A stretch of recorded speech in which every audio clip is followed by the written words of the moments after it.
Reading book day. Yeah, dude. I need to set the camera up first so I can read it while on cam. There we go. There we go. It's happening.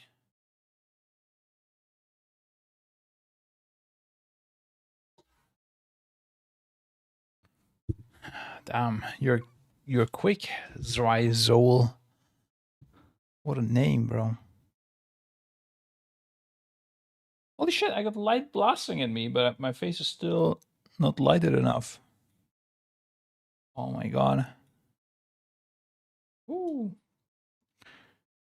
Streaming in the morning means you get blasted by lights to make it work. Okay. It should be good enough. I think I have just a little bit pointed too much to the right side. Okay, now it's a little bit too much to the left. There we go. Perfect. From Turkey, hot day. Yeah, bro, I have the air conditioning blasting, dude. I hope you have one as well. It's the biggest upgrade IRL. By far. It's insane. I don't know. Not having air conditioning where you spend your most of your time. I'm actually quite sad I don't have it in the bedroom, but I mean my son is sleeping there anyway, so I wouldn't probably pop it. Babies get cold real quick. But once the kids are grown up enough, I think it's time to slam it into the bedroom as well. Hello, Kim Sir, and his perfect schedule. It is true. So hear me out. Typically, I stream weekends, and on my schedule, I could see the conflict that there is a weekend PTR testing this week. Therefore, I made room for this stream to be this week on Thursday. And we're only going to do one day this week. But hear me out. This is the worst week ever. Like, things couldn't be more busy. So that's why we're doing that. The weekend streams should be very regular outside of this week. I wasn't ironic. Actually impressed. Thank you. Yeah, we're sticking to the schedule though. Yesterday was my off day, and dude, I had the urge to work so often, and I was like, no, it's fine. I will take the day off. It's supposed to be like this, you know? This is what it is. I played some Path of Exile. I went outside with the family. Was chilling. Didn't look at a single boss. I just answered a couple of DMs. That's it. I didn't really work. I was happy when you stream. Thank you, Manzato. Happy to have you guys here as well. It is truly a joy, dude. I think people who stream regularly, they probably don't they forget how nice it is to just stream actually and chill with the chat. I think they don't appreciate it enough because you get used to it. But when you don't stream and as often, you really feel the difference. Yeah.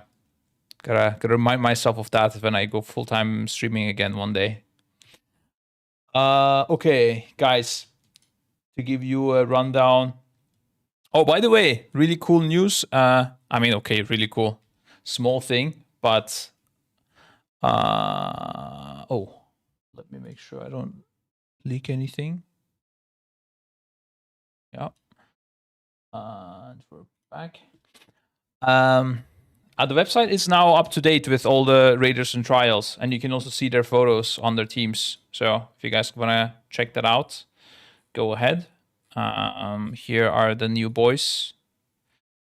Shamili, Enhancement Shaman, Charmy, our new second hunter. We had only one. Yoke was Warrior, rerolled Monk now. And the other guys are less recent, but still quite recent. I mean, we have like 9 trials going through this year. We have Arxis Mage, Gub Mage, Krona Druid, Main Druid as well, since Canix is gone now. Seri Big Boy Healer, of course, and Verb DH main, but plays a couple of things. Spencer Warlock, and that's it. I think that's all the trials. Wait, how many is that? 1, 2, 3, 4, 5, 6, 7, 8, 9. Yeah, 9 trials. New faces, yeah. I think, let's see, did I? Oh, I also got a picture from Hank as well. It's weird. He's not from France, but he has the Eiffel Tower. But I mean, that's the picture he gave me.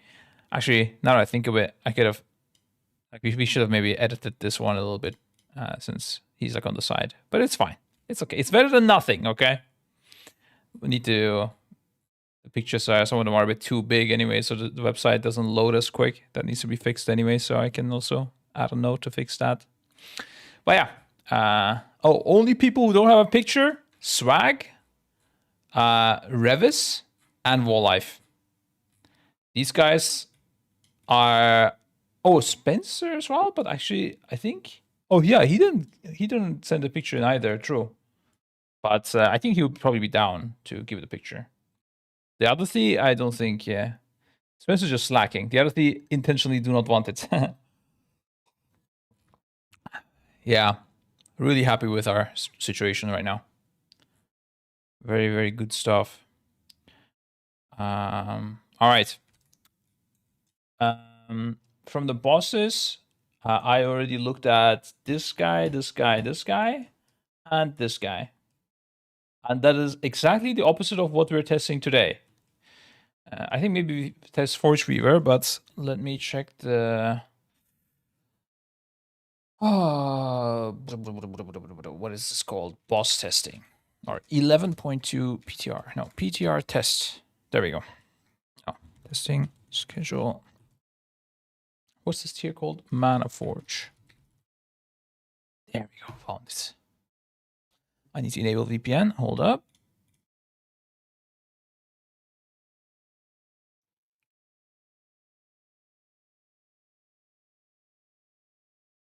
Okay. And we are testing tonight. Oh, tonight is only 3 bosses. Tomorrow it's 4 bosses. That's weird. I thought they would have done it the other way. We also said the first boss, we're not gonna look at the mechanics actually. So I'm not gonna look at any of this. And we're gonna just play it blind on PTR just for fun. This is like a fun activity I came up with. What do you guys think, guys? Because there's really no point in preparing for the first boss. It doesn't really matter. Like on Heroic at least. Is an hour for a boss enough on average? Yeah, I would say that's a good amount. You can do quite a bit in an hour. I mean, it depends on the boss. Some of them could even be less. But I think an hour is a good amount for testing. They could probably do slightly less, but sometimes there are bugs with bosses. So sometimes like you can't fight it for 15, 20 minutes.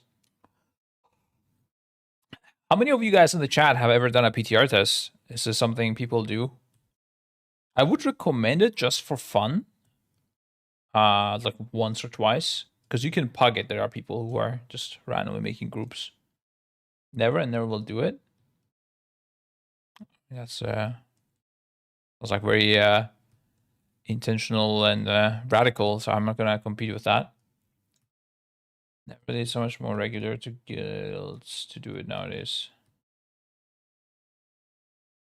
Oh, you think like most guilds do it nowadays like that, Chimix? About 300 people from QA, so not a million players to do it. Oh, like that, you don't want it. Yeah, that's something I don't like either. Look, I don't care if they fire people who are incompetent or whatever.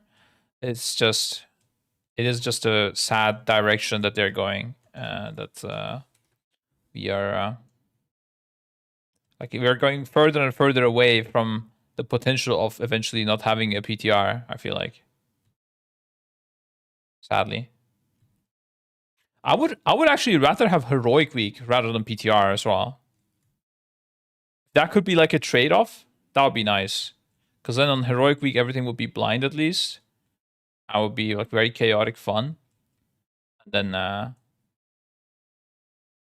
you wouldn't have PTR. That would be actually quite fun. And like if they make mistakes, it's not a big deal, right? It's just Heroic Week. So I don't know. I swear, also, I feel like a lot of the testing we do is just not really being looked at anyways. I think they're doing it, but I think they could do without. I mean, perfect example is Sepulchre, right? The last 3 bosses were not tested enough, and they were completely fine. So I don't know, how do they make that work? If they can make 3 bosses work, they can make, I don't know, 8 bosses work, no? Or just do 6 and cut 2 bosses. I'm also fine with that. What do you think of that? It's just based on the look, screenshot, and fight. I think it's like a cool theme with space and everything, right? looks wise, I mean, it looks nice. I like the Voidwalker thing. The arenas look good, but the thing that makes me hope that it's going to be nice as well is the flying, because they will have like a Tindral flight thing. I think that's going to be nice. It was nice on Tindral, although it is very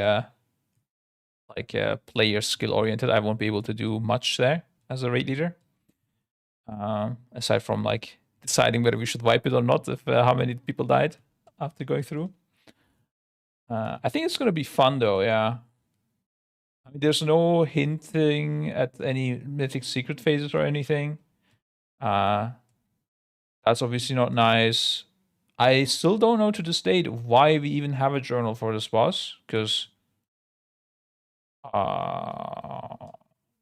like they're not testing it, so that's a perfect opportunity not to have a journal. Because I don't know why they think having a journal is a good idea. Anyways, from the start, I think the journal should appear when people kill the boss in that difficulty. Then the journal should pop. Even then, maybe it should even pop even later. But yeah, that's my personal thoughts. Ever since Gul'dan Legion, I've hoped for a mythic for each raid's final boss. Yeah, I don't know why they don't do it, because this is not like the thing is this boss is already not getting tested, so everything is secret phase anyways. Instead of doing that, they're just releasing all the info. It's like preparing this massive birthday party, and then like doing like tons of cool things there, preparing all of it, right? And then sending pictures of the empty party room to the person that the party is made for. That's how it is. Literally, this is it. I think I found the perfect example. Like they prepared this perfect birthday party for me, but then, oh shit! But then to ruin it. Okay, sorry. I guess I'm not gonna shit talk. Wow. No, it's great. I think this is great. They should keep it up and just let me play, please. Once we get a player housing, we'd get real parties. That's true as well. That's a separate topic, not what I was talking about, but that is a topic. Was Galvix Mythic hidden till Mythic was open? Yeah, I think some wasn't some of it out there. Yeah, it was. The first phase was shown, the rest wasn't. The first phase was like a augmented P3 type of thing. But yeah, I just don't know why they tell everything in the journal when they're not gonna test the boss. I talked about this on with Blizzard, actually, some people as well at BlizzCon. They just have a completely different way of thinking about it. I don't know. It's fine. Whatever. I mean, the boss looks itself looks good though. Dragon riding sounds good. I don't know. I can't really tell from this. There are some interesting mechanics with, and I hope that goes good with players like levitating. They're losing their gravity, and other people need to pull them down with their own gravity. That's a bit interesting. I don't know how that will work exactly. There's generally a lot of like gravity gameplay. There's a like you form a zone with people that have high gravity to them, and then they form a zone where people can go in and not get sucked into the boss. And if they do, they die if they don't enter in time. Yeah. And then aside from that, there is this actually mythic only ability. Did they change some stuff? I think they added some icons or something.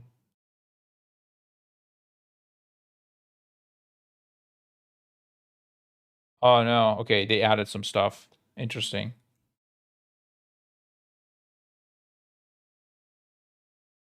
This is now exists in P1 as well. Let's see.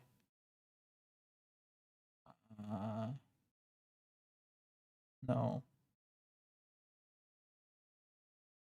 Tuesday, so this is the project, the gravity thing.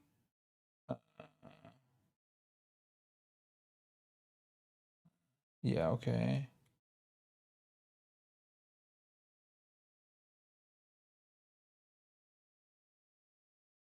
Or yeah, a bunch of stuff.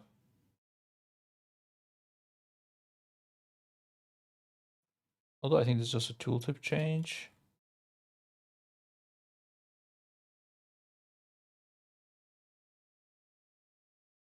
So it's 5%, it changed that to 7%.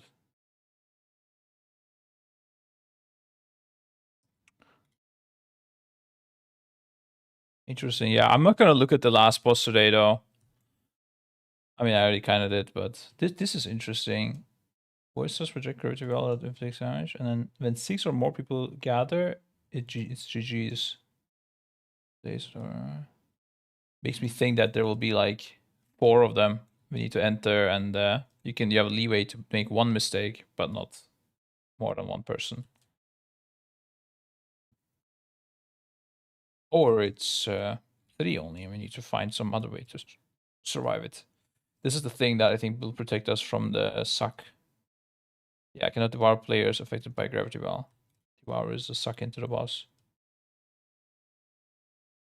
Interesting stuff. When you do live coaching of Mythic grades, Night Hold, cooldown Mythic specifically. Do you live coaching of Mythic grades? What do you mean, Night Hold, cooldown Mythic? Why would I live coach Night Hold?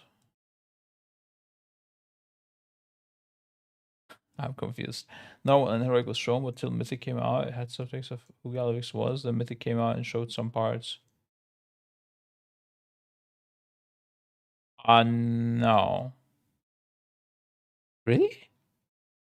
Is that true? Maybe. The thing is, we also data mined some spells. So I don't know if they were data mined, but I don't think so. I think they were in game. No, I'm pretty sure there was the first phase was in the journal. Intermission and first phase was in the journal for Galvix on Mythic before it got released. Because on Power we are stuck at cooldown Mythic, third phase. We spent 9 hours on it. No way. There's a private server where people progress Gul'dan Mythic? That is wild, bro. I'm not gonna lie. That is fucking crazy. Well, there's so many questions in my mind. How popular is this private server? Latina Mummy. Am I getting trolled? There's a person called Latina Mummy that's frogging Gul'dan Mythic on a private server for 9 hours. Saying jokes and paid scribe to coach us. Ah, nah, dude. I don't remember anything of that about that boss. But I mean, yeah, just watch our kill video, I guess. I mean, I remember killing the eyes was big. That's all I remember, dude. Confused for a second if it's Saturday already.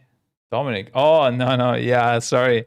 Now, because Saturday is normal testing, Dominic, I'm streaming today. And this will be the only stream as well this week. This week is very special. Calendar is blasted. Okay. Yeah, we're testing the first 3 bosses tonight, and then the next 4 tomorrow. I'm not gonna read the first boss, but I can read the second and third, I guess. It is. Oh no, actually, I read this boss as well. Damn, dude, I did a lot of work already. Hey,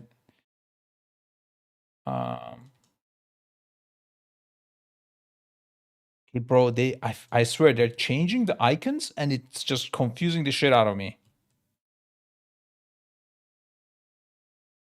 And I don't know what they changed. I swear this had a different icon.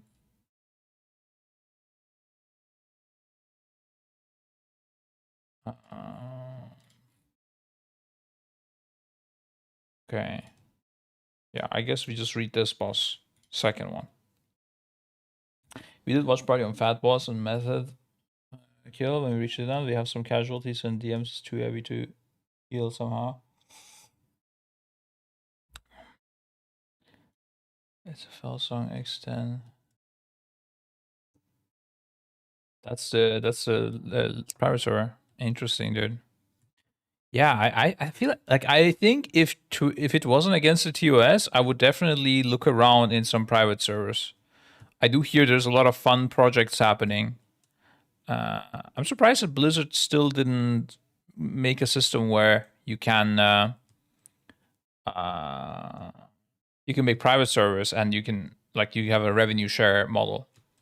RuneScape does that, either they're going to start very soon or they already started, and people were very happy. And I think with WoW it could be insane. It's a bit crazy, but yeah. I mean, either that or pay some of these people to make the private server under the Blizzard name. So they are hosted in Russia, so people can't season the system. Lol. Putin protecting the private servers, yeah? It's crazy, bro. What a world we fucking live in. Everything is a joke.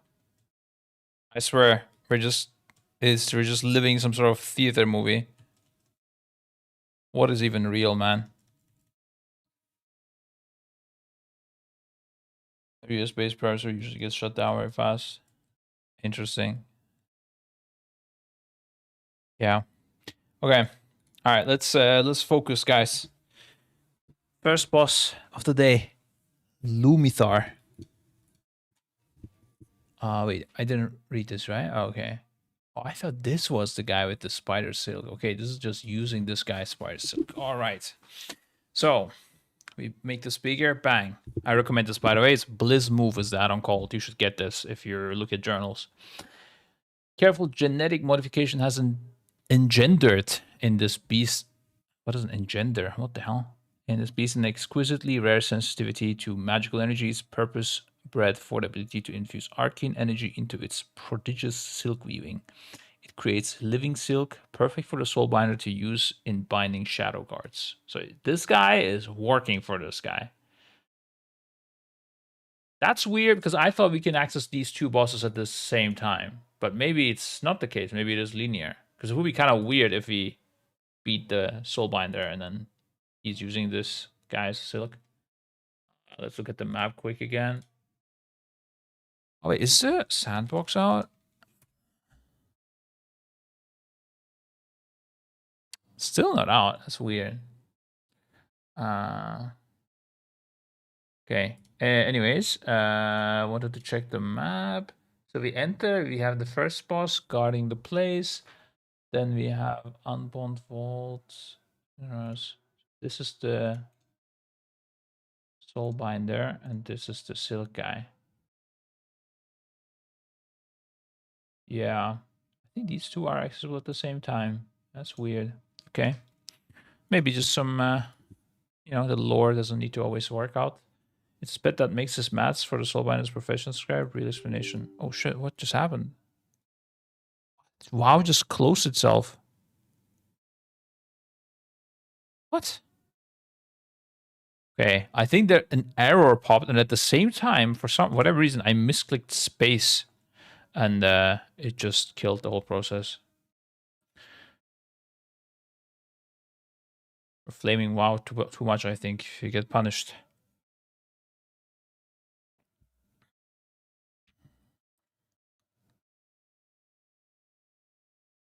Dominic, are you still in the chat? Did we release a Path of Exile video already? Oh no, we were doing the other stuff first. That's why, right? The raid testing stream for the boss today. We're not gonna stream it. Unfortunate. Oh come on. Can I read the fucking journal? I guess. Do we need to read it online or what? I really hate doing that. Maybe there's some add-on. Maybe I need to close Blizz Move, dude. That's the only add-on I think I have. Okay. It could also be the character. I could maybe import a new character. See, where's the add-ons? Oh, I do have this as well, but I don't think it's those. Just gonna import a new character just in case my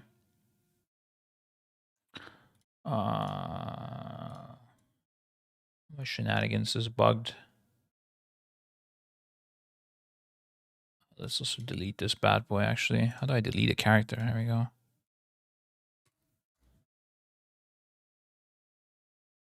I've never seen that. I don't even know. I guess there's a mailbox or something. Okay.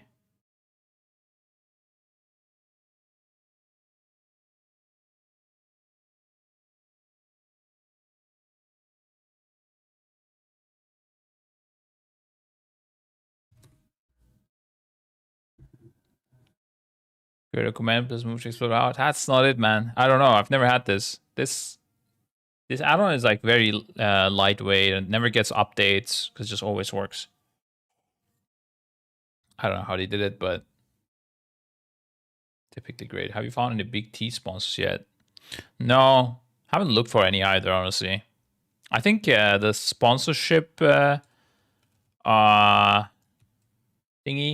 what do you want to call it? Like the time to look for sponsorships has kind of settled. There's some very last few leads we have that we're going to speak to because there was this big event in the US where our chief commercial officer went and he met some people. We're going to talk to those guys.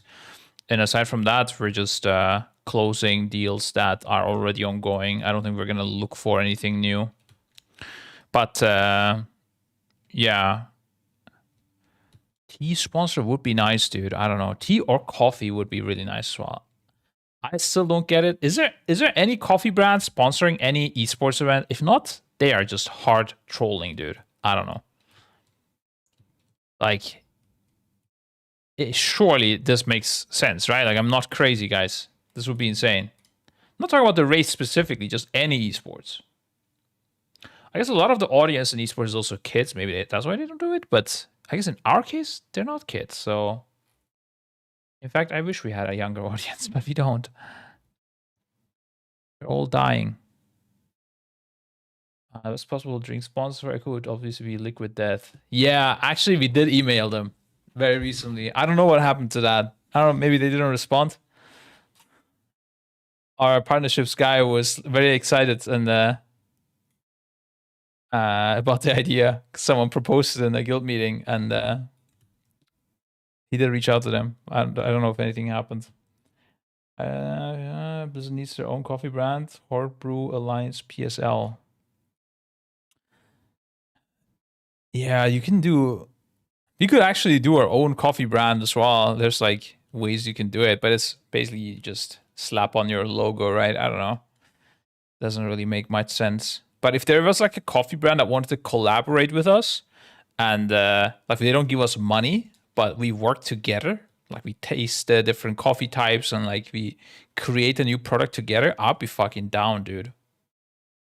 I think this stuff would sell. I don't know. It will be worth. I would buy it. That's how we make money. All our players just buy it. Chibuta sponsors some League of Legends. Oh, they do? That makes sense. I'm see, this might be the last thing, last brand we approach, okay? I'm gonna write it up.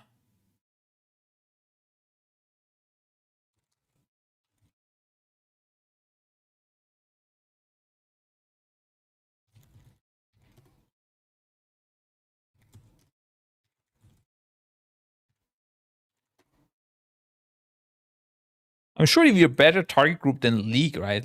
Actually, League, no. Nowadays, kids are not playing League either. I asked my nephew, what do people play at school? He's like 10 or 11 or something. And he said Fortnite, Roblox, and some other thing. But he said it's like, and some sort of FIFA game on some mobile device. I don't know what kind of device. But he said the majority though is Fortnite, at least here in Turkey. And I don't know if he's too young or what's going on, but no League. I asked him. Did they say anything? Does anyone play League at your school? And he said, "What is that? What is League?" I said, like maybe you know it under LOL because that's what they call it here, like instead of LOL or I don't know what do people call it? LOL League. I don't know, but I asked LOL and he was like, "No, I don't know what that is." No one plays it. It's crazy. These kids, man. Gonna grow up being losers playing Fortnite all day. Disgusting. Okay, I'm gonna read this now. Lumitar's territorial nature drives it to secure its arena with lair weaving.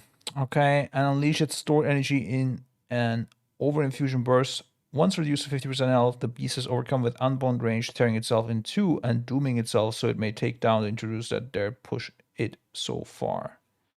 Okay. It's gonna be like 2 targets, I think. I'm understanding it right. Alright, let's see. Phase 1. This is just flat damage. In general, nowadays, whenever it says healer alert, it's just literally just healer alert. It's like taking damage. It's crazy. Hyper Infusion. So that's the Mythic ability. It should be interesting. Arcane partners around the room pump arcane energy into whatever they strike first for 25 seconds. Interesting. If a player is affected, they will take 420k arcane damage every second for 5 seconds. This affects stacks.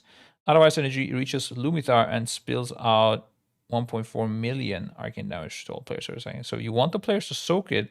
Whatever they strike first is an interesting way to word it.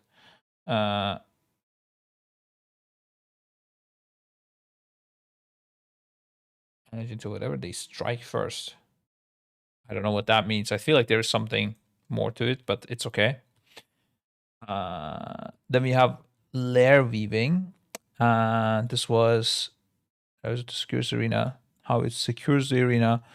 Use collapsing a ring of infused tangles. The ring inflicts wait, was I? Oh wait, I never was able to grow it this much. What the fuck? I didn't know this was possible.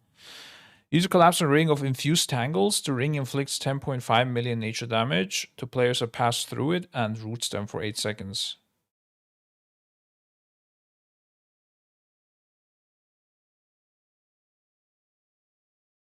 Tangle weave warding runes into themselves, burning all damage taken until struck by piercing strand. The tangles weave warding runes into themselves, preventing all damage taken until struck by piercing strand. What? I have no idea what it's talking about. Piercing strand. Lumitar launches a heavily infused strand through their current target at high speed to all players in a line and increasing damage taken from piercing strand by 100%.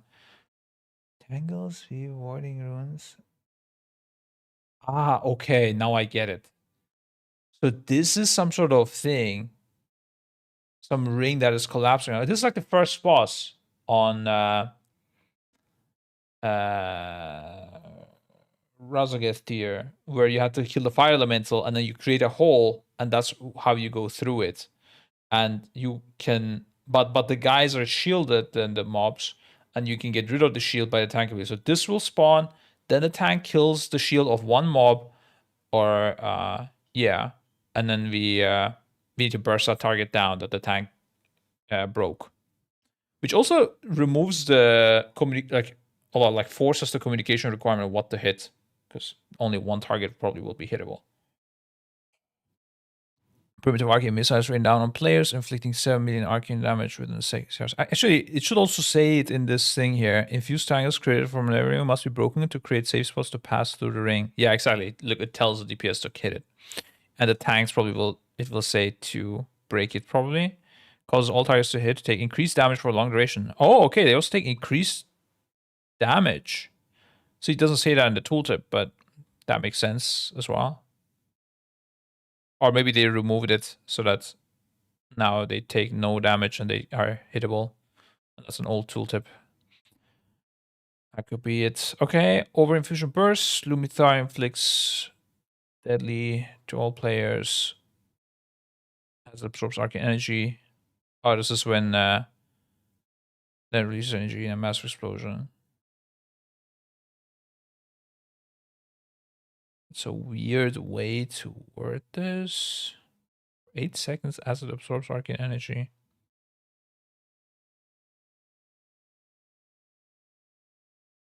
Okay. I'm guessing this is happening from this. But maybe this is like on heroic it's different. Oh no, it exists on heroic as well. Oh, within 45 yards. Oh, we actually run away during this. Okay. I thought this was this mechanic, but it's not. So the board starts like pulsing and you just run away. 45 yards. That's a long run. That's a gateway, boys, for the melee. Okay. This is where the greedy melee will die. If you're a greedy melee, just go away early, man. Like, nobody wants to fucking see you dead on the floor. Everyone CBAs with you, honestly.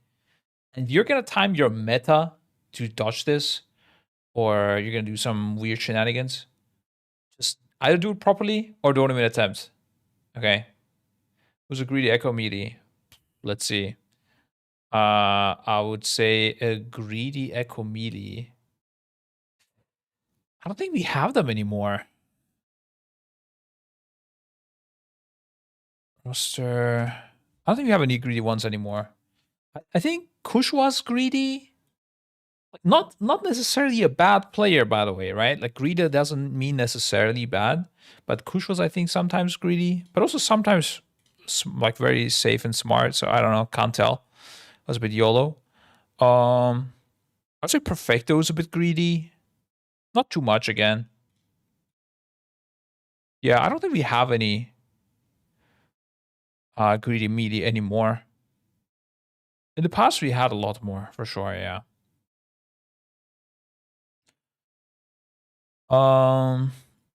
Okay.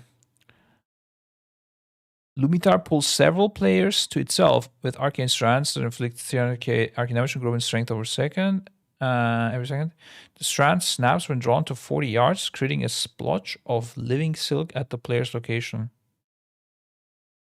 Snaps when drawn to 40 yards. Oh, okay. So you would like, you want to go and break it. You run away from the boss, and you drop a pool on the ground, I guess. Fresh tendrils of living silk turn their victims into arcane conduits, inflicting 3.5 million HP damage every second, increasing arcane damage taken by 500%.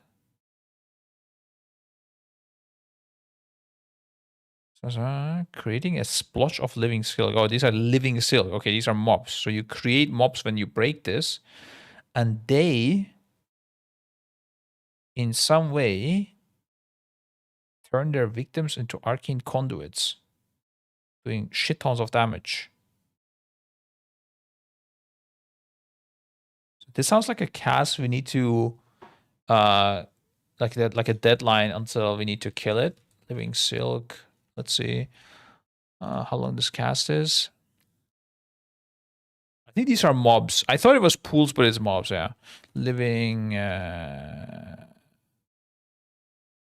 silk. I don't think they're gonna be. The cast is probably gonna be called something else, right?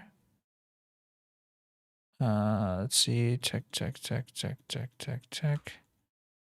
And okay, so there's a buff. Living silk only damage increased. Oh, it's increasing its own arcane damage. It's a buff on the mob. Okay.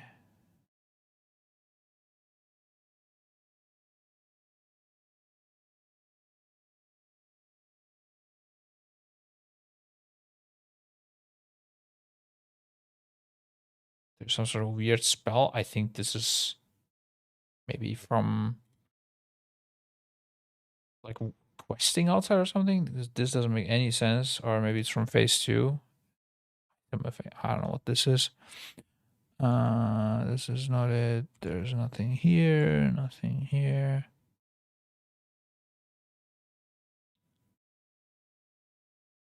That's not it. That's not it. That's not it.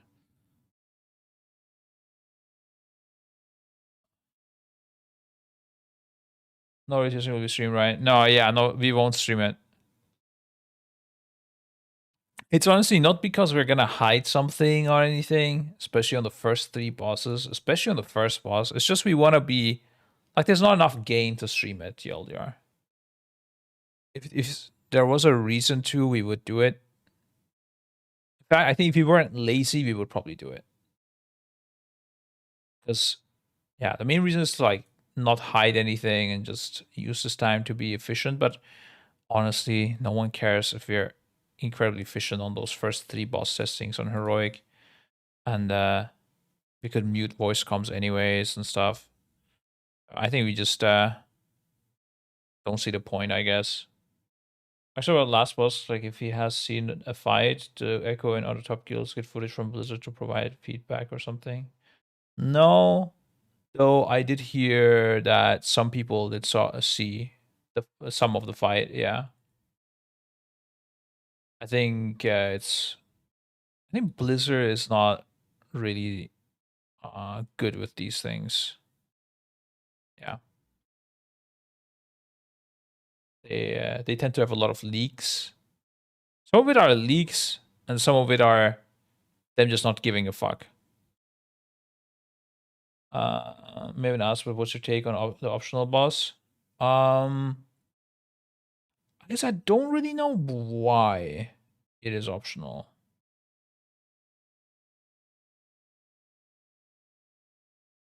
So I don't know. It's like it's throwing me off a bit. I don't really know why. I think it's like just like a small twist. I don't think it matters. Will be part of the race or first. If it is hard, it won't be. I haven't read this boss yet since it is optional. I didn't look at it, but we might look at it after Lumithar because this boss seems to be short anyways. And like if it's easy, we will kill it for the loot. If it is hard, and also for additional vault chance as well, right? Also has a bonus loot, so you get one extra item, which is nice. But if it is hard, there's no way anyone will do this during the race. It needs to be like a rig difficulty type of thing, and then people will just do it, grab the loot, makes sense. Let the other teams progress the next boss if need be, while you just get the free loot here, you know? Do you and officers choose what class each player will play, or is up to them? I mean, of course they have a big say, but in the end, officers make the decision. Yeah, I don't.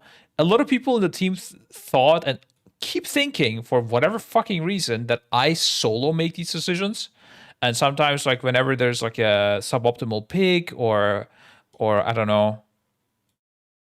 See, I don't even think it's suboptimal. Just a lot of things like people think I solo do them, but that's not true.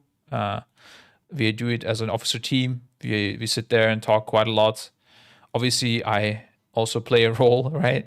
But I don't solo decide anything almost, except for during the race. If like a shot call needs to be made, right? Then I make that call. And I mean, if there is like big disagreement, we still talk about it. But yeah, that's not happening often. Anything planning for the tier, we do as officer team together. People also tend to act differently when streaming it. That's true, but honestly, do I care if they act differently on the first boss? I mean, yeah. I don't know. At least the first boss we could definitely stream. It's just like throwing off the mood, I guess, a little bit. Like we're all in progress mentality and like just, you know, just want to lock in. That's why we don't stream. So I was making sure that there's a priest with PI ready for him. Yeah, it's always him, dude. I'm kidding. So it's really optional, but yet the community thinks that it will unlock the new room or DH spec, so now it won't be optional. What I was thinking is that it could unlock the void form meta, which could be like and every spell goes like into void instead of fel. And I thought that could be like the green fire for warlocks. That would make sense to me. That gets unlocked like this. But I don't know. It does have interesting loot that also makes your cloak stronger. That's interesting. It makes 50% more procs on your cloak, so it's definitely sounds very good. I don't think there will be better boots than this. But you can already get this from heroic, and the bonus is still 50%. So it's just extra stats from mythic. I don't think will be relevant. And aside from that, there isn't any. I think there's not any crazy amazing loot. Man, this being big and the tooltip being small is kind of throwing me off. Let's shrink it a bit. Yeah.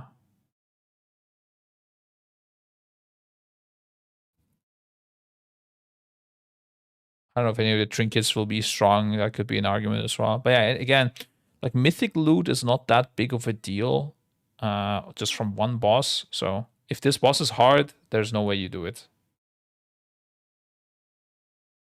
I'm just assuming the first was. I said we could do it. I don't think we will.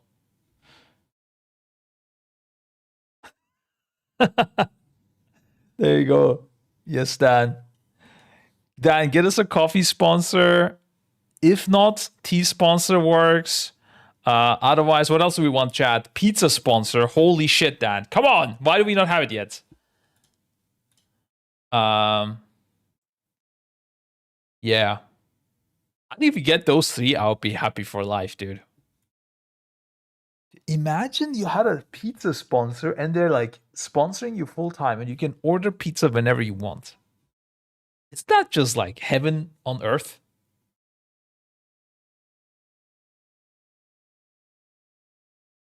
I don't know. I feel like there's nothing better than that.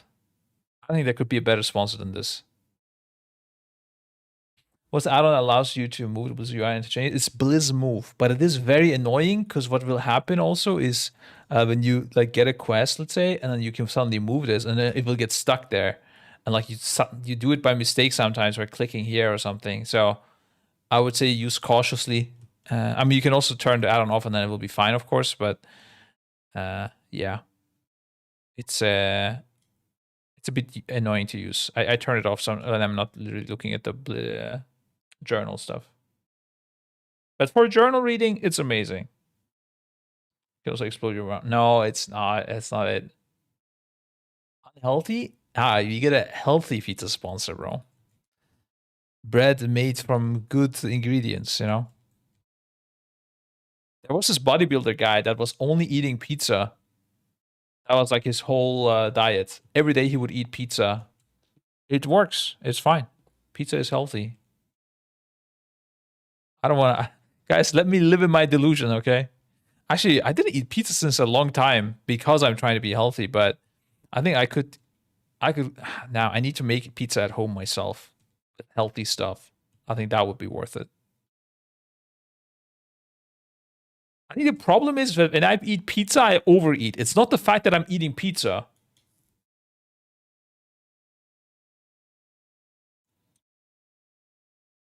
I have a pizza I'm receiving right now. No, literally, this morning, I literally just ate boiled eggs to keep it healthy, boys, okay? Don't trick me now. God damn it. I need to live like this for a couple months. And then when I'm healthy, I can ruin my body again. During the race. During the race, you order pizzas. It's good pizza. I eat like half a pie to 75%. I mean, it depends on the size, yeah. But I like pizza of all sizes. Try boiled pizza next. Yeah, let's go. Okay. All right, enough chat interaction. We need to read, we need to study again, okay? This is like we're like a study group, but we keep distracting each other. Dude, this is like the good old days. You go to your friends with this to study with the backpack, and then everyone's talking about, yeah, but pizza would be nice. Oh, you gotta fucking study, boys. Shut up, stop having fun. We didn't gather here to have chit chats and enjoy life, okay? This is a boring stream. We gotta read and prepare for next year. For the exam, yeah. Okay, what's this now? Okay, so we gotta run away from this boss. We gotta spawn some ads. Oh yeah, we were trying to figure out these turn victims into arcane conduits. Oh wait, is this the arcane conduit from this? Arcane pylon. No, it's not. It's something else. On heroic, inflicts arcane damage to the target when it ends. To the target. Turn their victims into arcane conduits. What happens on normal?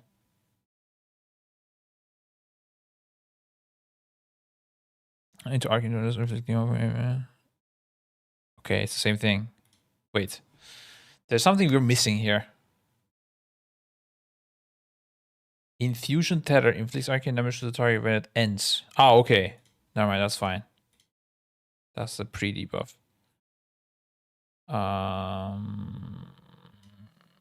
Let's see, increasing arcane damage. I'm just gonna search for 500%. Maybe if I search for this tooltip, I can find the secret spell they're casting.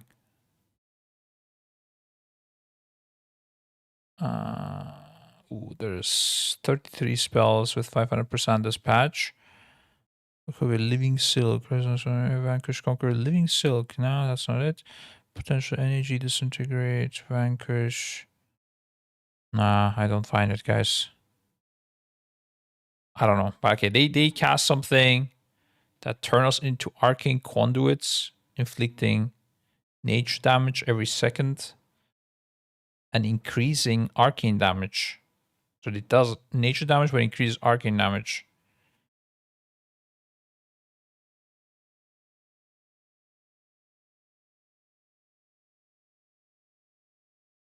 At the player's location.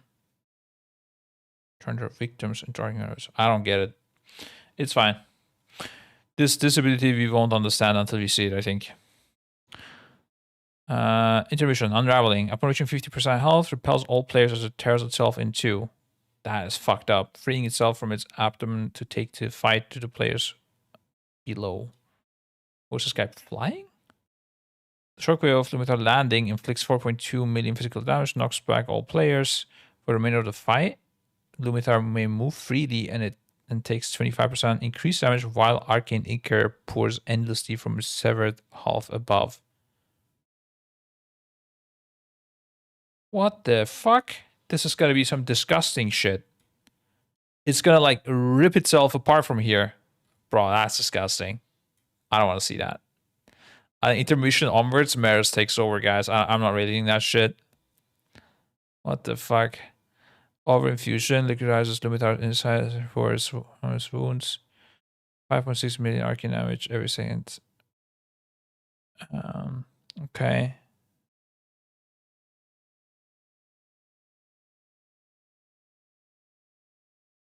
Maybe is this like a pool that keeps growing maybe because it's like dripping? Oh my god, I don't want to imagine this, bro. Man, why is it always with the second bosses that is disgusting shit? We had this on in Nerobar as well with this guy. God damn it, boys. Okay. Fucking tilted. I hope the next abilities have nothing to do with this shit. Arcane Overflow. This is intermission. Okay. Lumitar excess energy. Okay, yeah. Healer, ignore. Arcane is rain down. Dodge, done. Arcane Outrage. Lumitar unleashes Arcane Ichor. Pure Arcane energy with an enraged shriek. Repelling and inflicting 1.2 million arcane damage to all players each second for the next 4 seconds. Okay. More Ichor, so more pools. So these are pools for sure. On Mythic, when Arcane Energy, player erupts from Arcane Energy, inflicting 1 million Arcane damage to themselves and allies within 6 yards. Okay, so spread. There's also a pushback, so you can start gathered, but around the room, and then you get pushed, and the push should spread you out. Don't pre-spread unnecessarily. Okay, cool. We'll do that. Or infusion, Lumitar sends forth a wave of silk in a cone towards the current target, doing 1 billion damage. Damage from both effects is split between all players hit.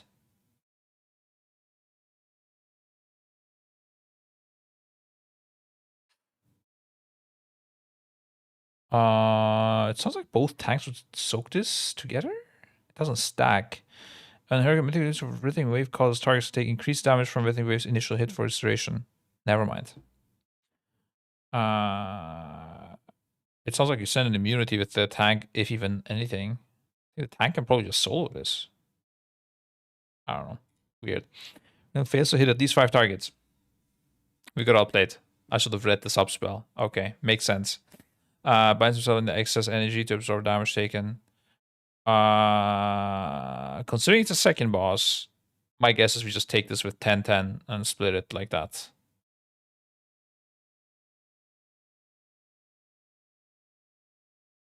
Yeah. If you want to be really cool, you could do like 19 into tank plus 4 people with immunities and things like that. But since like recently, since a few tiers, these things you just want to just take as a raid and it just doesn't matter. I don't know. I guess it's also probably simpler gameplay like that. Okay. Yeah, if your team is struggling with rate damage, with healing, you can just send immunities and assign shit. Okay. Simple boss. We didn't understand the hyperinfusion fully. We gotta get the aggro of these pylons somehow. Get struck first. And we did not understand the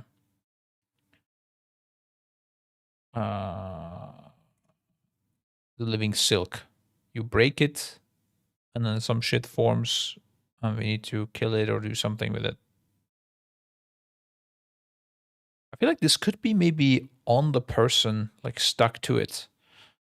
But this is at the player's location, so I guess it's not. I don't know.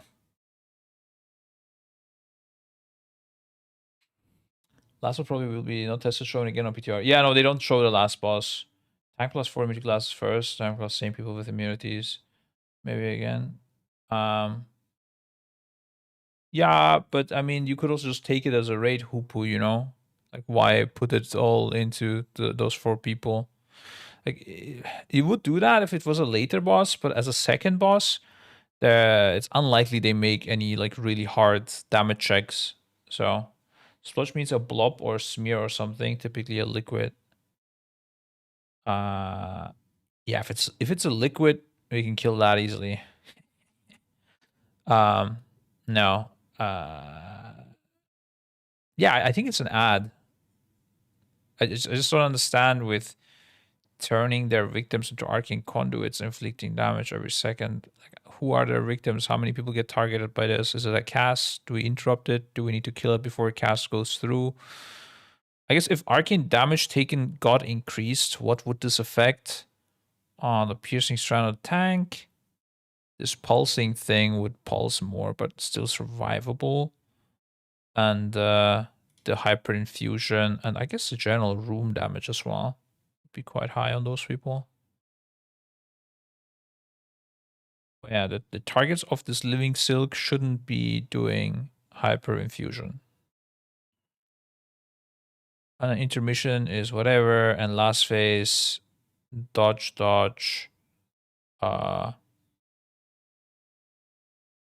spread when you get pushed back, and soak the tank on. Like, this boss is probably like one of the simplest bosses I've seen in a long time, dude. It's crazy. Holy shit. Super chill.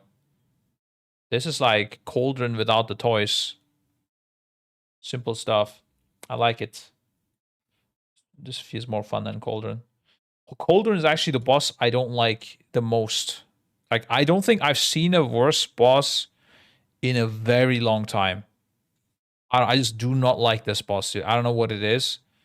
I hate this boss. If I need to think about back before Rashanan. Rashanan was a good tilter as well, but actually during progress it was fine. Yeah, no, I don't remember the last time there was a shit boss like this. I really dislike it. These are all better. What was this? It was fine. Fine. Yeah, no. Probably might be the boss I dislike the most in the whole game, actually. It's crazy.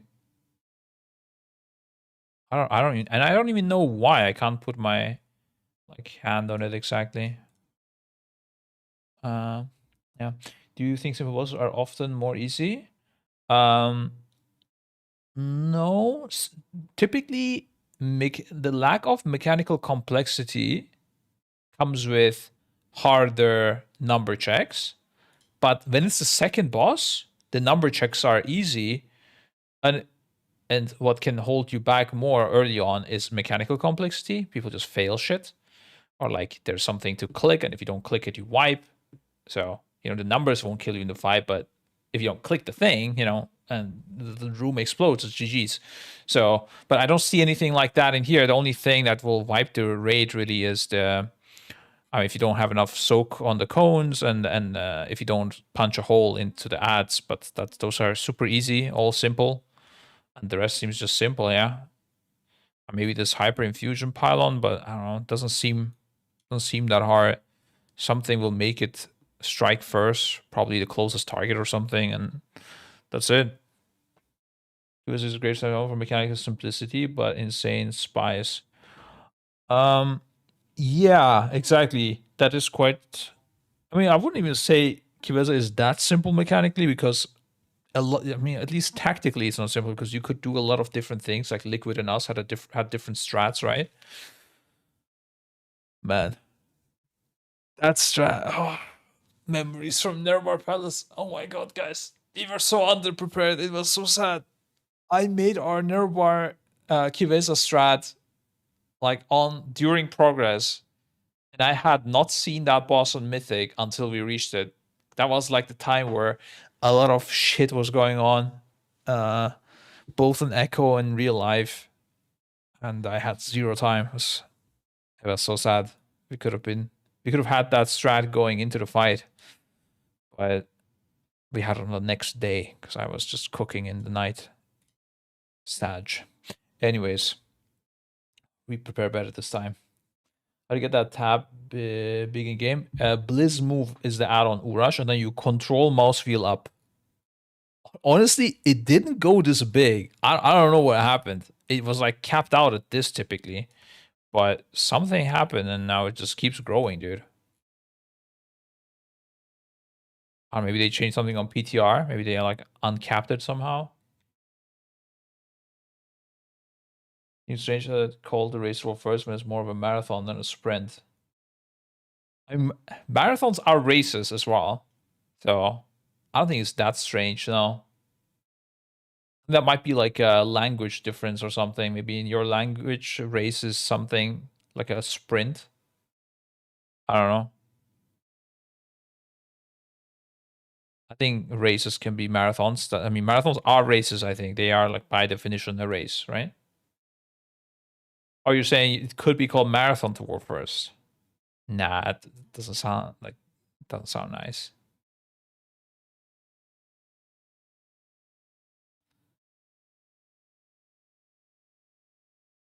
It's definitely a sprint on classic. That's true, dude. Holy shit. I don't know. I'm not that big of a fan of speed running. I think even speedrunners probably don't enjoy speedrunning unless it's a game that they've already been playing so much. They're noticing like, oh shit, I'm actually very good at this. And then they become speedrunners at it. But I don't think you like ever wanna speedrun a game from the get-go. It just doesn't sound fun. Like doing classic raids, I wouldn't want to speedrun classic raids, I think. It's just so much effort for such little showtime, you know? You look at the next boss. You calm down, Xtyras, all right? Xtyras is the guy in the friend group that actually came to study. Everyone else gathered to have fun, but Xtyras is like, come on, guys, we're slacking. You're right, but we still want to have fun in between, okay? Is there a release date for season 3 last day for CE or Galley? I have heard of a release date, but until it's announced, it is not official. But we are contemplating to book the flights with that date in mind, so it's pretty set, I think. But yeah, still, I would love for them to announce it as well. That would be nice. Most good speedrunners are on the spectrum. I'm not saying this to be mean. That could be true. Yeah, that would make sense. I don't think a normal person necessarily goes for a speed run. When I say normal, I mean someone not on the spectrum. And there's nothing wrong with that, you know? Honestly, I think being less normal is cooler anyways.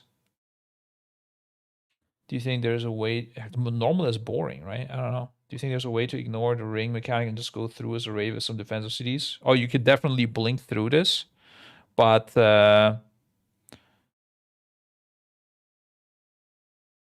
You get rooted for 8 seconds. Yeah, I guess the root isn't that bad necessarily.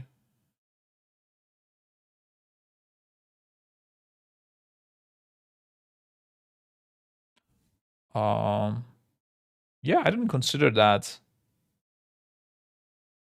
My guess is it won't really be hard to kill this target. But yeah, I think you will be able to do that, yeah. Unless they buff this, which I think they should. That's kind of weird. Or maybe it pulses like every 0.3 seconds or something, so it's a bit more damage. We use some crazy strategies and pull up insert. We're gonna be on it, dude. Neurotypical is the word you use when you use normal in most cases.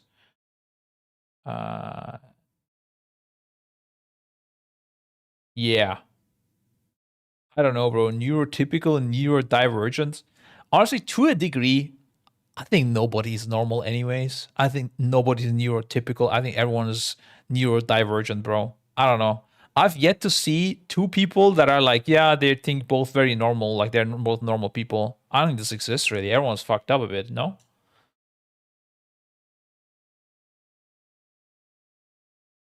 I don't know. I feel like if you look at everyone, they will be somewhere on the spectrum, right? I don't know. I think that. I used to send it on one of the bosses in the raid, and it still got clipped. Which raid? Oh, you mean Rick?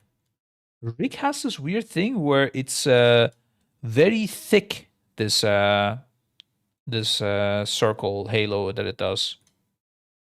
Yeah, it's really weird. Yeah, they made it super thick, and there's also some latency to where it actually is. So you might need to like blink earlier or later. I stopped blinking on that boss as well. Honestly, just blink it and ice cold, and you don't give a fuck. That's the alternative way of playing it as well. But yeah, don't want to do that every time. The only time they did this, there was a boss where if you blinked, you still got a debuff and you got hit by it, was Goon. And I thought this was going to be the standard going forward. So the code for this exists, but they stopped doing it. It was here. There was in phase 2, it does this wave of corruption, and this gives a stack to people that's we need to deal with somehow. It doesn't matter.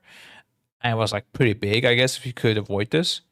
And they made this unavoidable. Even with alter time, with nothing, you would just get this hit.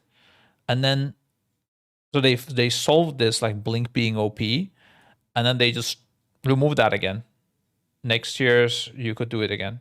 I'm still waiting for the day for that to come back, and we're testing it every time, and every fucking time Blink works. Blink is just OP. Blizzard, please. It's crazy. Goons? No, but that's line of sight. That's different. We're talking about like these wave mechanics that hit everything, like these halo mechanics. I did it almost at max range. I could fine and still got clipped. It's so dumb. You need to do the mechanic correctly. No, you can definitely do it. It's just I think there's some latency involved. Yeah. I've seen people do it, and then I did it myself a few times, and then sometimes I got hit, sometimes I didn't. I don't know why.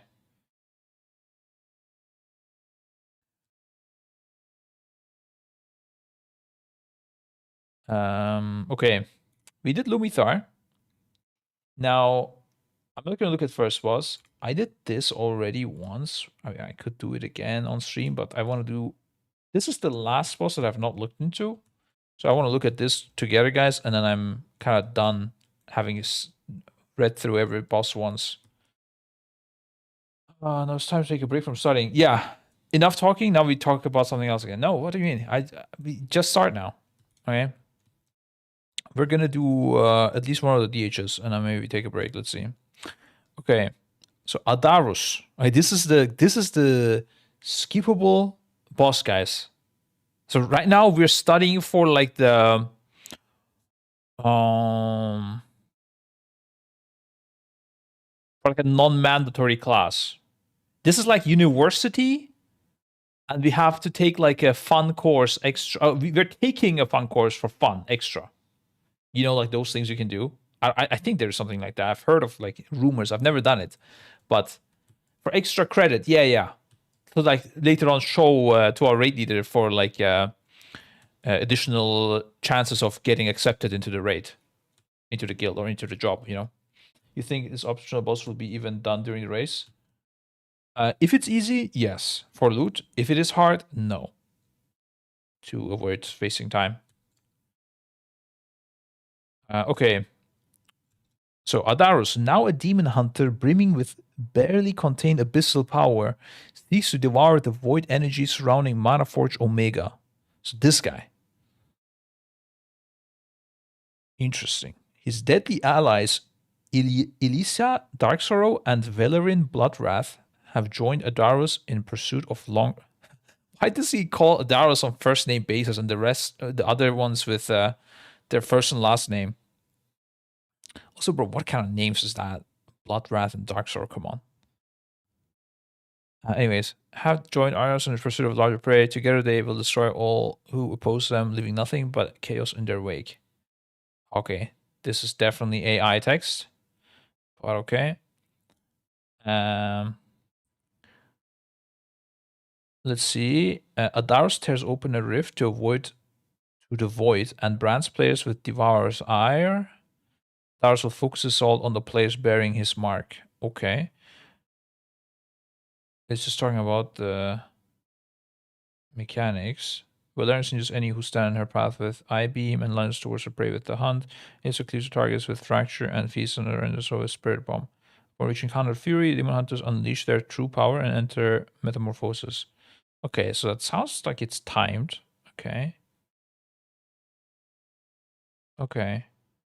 It might be that they start at different energies. This is something they do often. So this is the target he will focus. Adarus hurls orbs of Ravenous Void at several locations, inflicting 5 million cosmic damage to all players. If not intercepted, Adarus focuses his gaze upon players who intercepted these orbs, continually assailing them with consume and increasing their physical damage taken by 100%. Upon removal, Devourer's Ire transfers to a nearby player, inflicting 700k damage to all players. Okay, so these guys take more and more damage from consume, and you can dispel it, do rate wide damage, and the stacks they have reset. Okay. Adarus drains the essence of players afflicted with Devourer's Ire, inflicting 200k cosmic damage, absorbing the next 2.2 million healing received. This applies unending hunger. In heroic mythology, consume also applies. Okay. Adarus withers their target, increasing the damage and healing absorbed taken from consume by 20%. So normally you don't need to bounce it around. It can stay on the same people. Okay, on heroic and mythic, you gotta dispel it. Okay. Wonder how many orbs he sends out, but it's okay. Could also make this simple in Master Spell, but I guess Master Spell is CD nowadays, so yeah, okay. What would make sense is to assign a healer each to one mark, and then when it becomes too hard to heal, they just dispel. That'd be making things simple. And, you know, other people can heal that target as well. It's just they decide whether he needs to get dispelled or not. Otherwise, one healer might have the dispel on CD. Can't dispel the other guy. Okay. Yeah, that makes sense. Good strat. Already winning, guys. This boss is easy on Mythic. Holy fuck. We will do it for loot.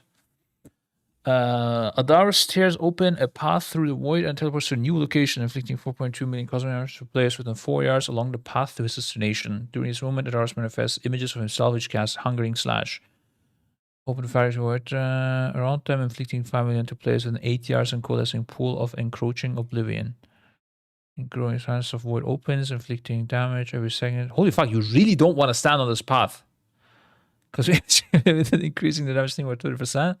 Spreads over time, a place afflicted by Devourer's Ire can greedily consume the essence and reduce its size. Oh, interesting. Now we're cooking. Okay, so the boss jumps from point A to B, and you really want to get the fuck out of there.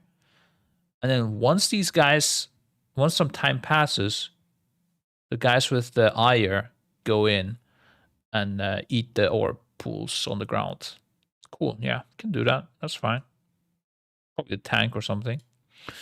Adarus conjures a scythe-wielding shadow that dashes behind players, cleaves through them, inflicting 10.5 million cosmic damage to all players. Wait, out of nowhere, just does that and kills people. What?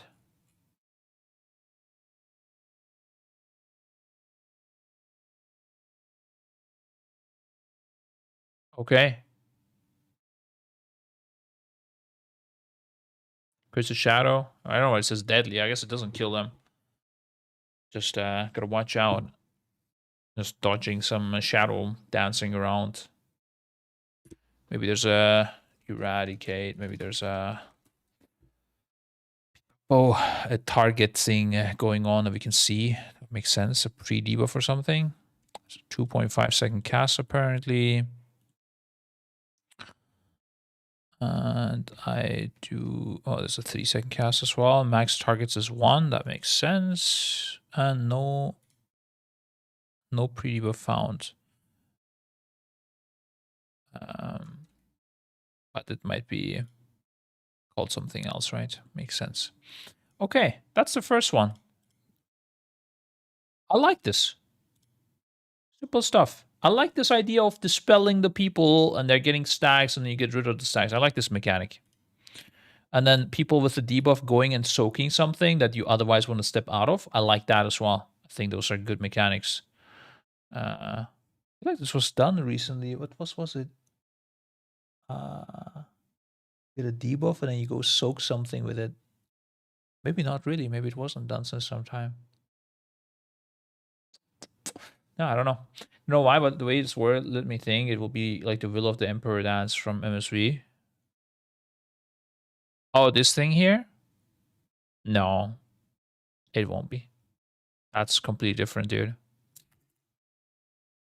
I think one of them had a scythe. Is that why, maybe? Or maybe the Void Steps could be a dance? But no, it says during like a path through the void and teleports to a new location. It would say like it wouldn't be a step, it would be a void dance. But a void dance would actually be really cool, yeah. I think that would be really nice. That's what oh man, this would be really nice. It could like spawn the portals in a row, right? Not at the same time. So that would be the dancing pattern. And then you would immediately need to ping like a safe zone to go to. That would be really cool. Final Fantasy does things like that. And it works out really good. Yeah. That would be nice. I wish they did that. Okay, so when this guy turns into metamorph mode, enshrouds the arena in void and attempts to draw all players into a collapsing star. Holy moly. Manifests a collapsing star which begins to pull players in towards the center. Stellar fragments rain down and are pulled towards the center of the star. Okay, the fragments explode upon contacting a player. 1.4 million.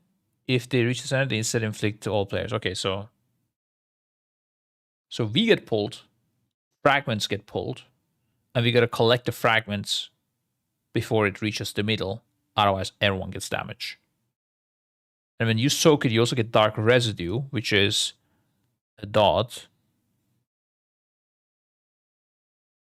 That's a big dot as well. You wanna? It's not that big actually. I'm thinking there's a lot of soaks, I guess. This is the perfect thing to just bubble and soak everything.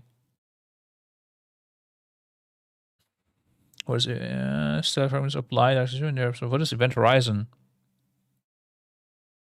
Oh, when you stand in the dark hole. Okay. So there will be like hero plays possible where you run into it and get the residue that's about to go through. So that's what you want to do. If you're a sick gamer, you pop and you see something going through, you pop your immunity and you just run through it and collect it, and the raid will be like celebrating your name.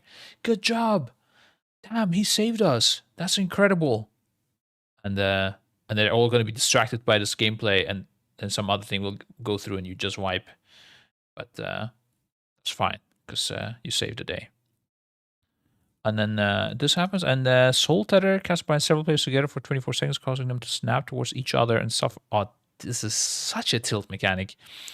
Suffer if they move further. Okay, this is. Oh, okay. If they're 15 yards apart. Okay. It is a tilt mechanic still, but it's from a cool boss. What's this boss from, guys? What's this? Which boss is this from? Slash Fist. They did Slash Fist. Interesting. If they were.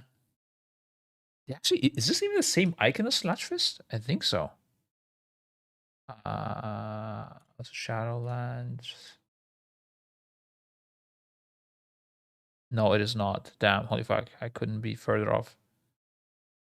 So I looked.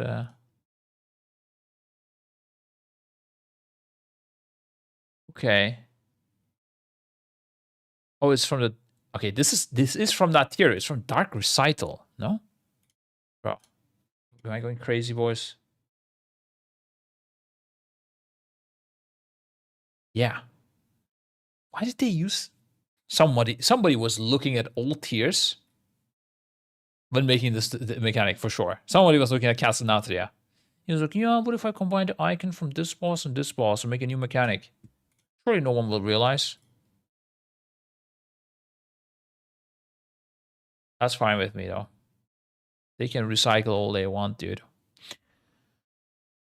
So as partnership with Maggie for 2 years to promote Queen Nea avec lentil soup, Turkish style. Collaboration with Nestle for Dubai chocolate with extra crispy nuts. Sponsorship with Chatime. Chat time. What is that?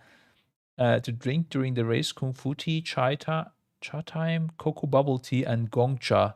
Dude, bubble tea would also be insane, actually. I'm down if you get us a bubble tea sponsor. Why are these brands not sponsoring esports, dude? I don't get it. Lentil soup sounds a bit hardcore. Not gonna lie. I don't know if our audience is the best for this soup. I would drink it. I like lentil soup, but you know. And then Nessa Dubai chocolate with extra crispy nuts. Dubai chocolate, dude. When I tried Dubai chocolate only once, and it was way too sweet. Way too sweet. I don't know. But it was not in Dubai. It was in Turkey. So maybe they didn't know how to do it nice. And in Turkey, they do make things very sweet. I think Salted on this boss is going to be like Floodgate boss, not like now 3. Listen, I don't play in Plus, okay? What's the Floodgate boss? Or within. This is Operation Floodgate. Okay, I'd actually play this boss. What do you mean? Which one? Swamp Face? Wait, what's the difference? Isn't the same as Slushfist? Let's see. I've never read this, I guess.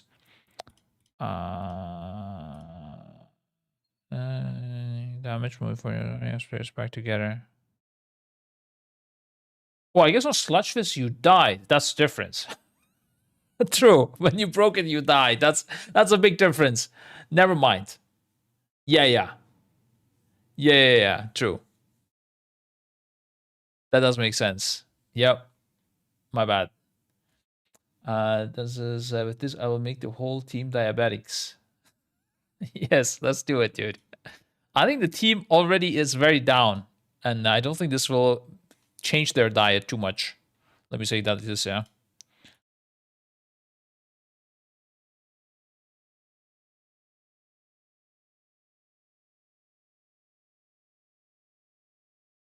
Okay. Yeah, you're right. I forgot that Sludgefist kills you when you break it, actually. I think Sludgefist was cooler, though, because you could survive it. If you really wanted to break it, you could. By popping a big personal.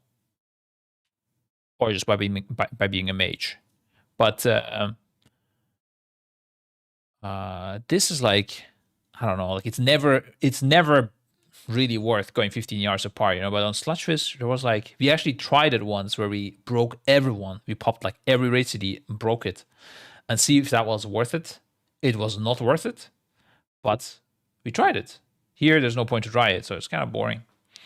Okay, we got the first boss. Looks good to me. Is it just me or does every boss this tier have insane loot? What do you mean? That's it? Like, what is the insane part? You mean the trinkets or something? Um,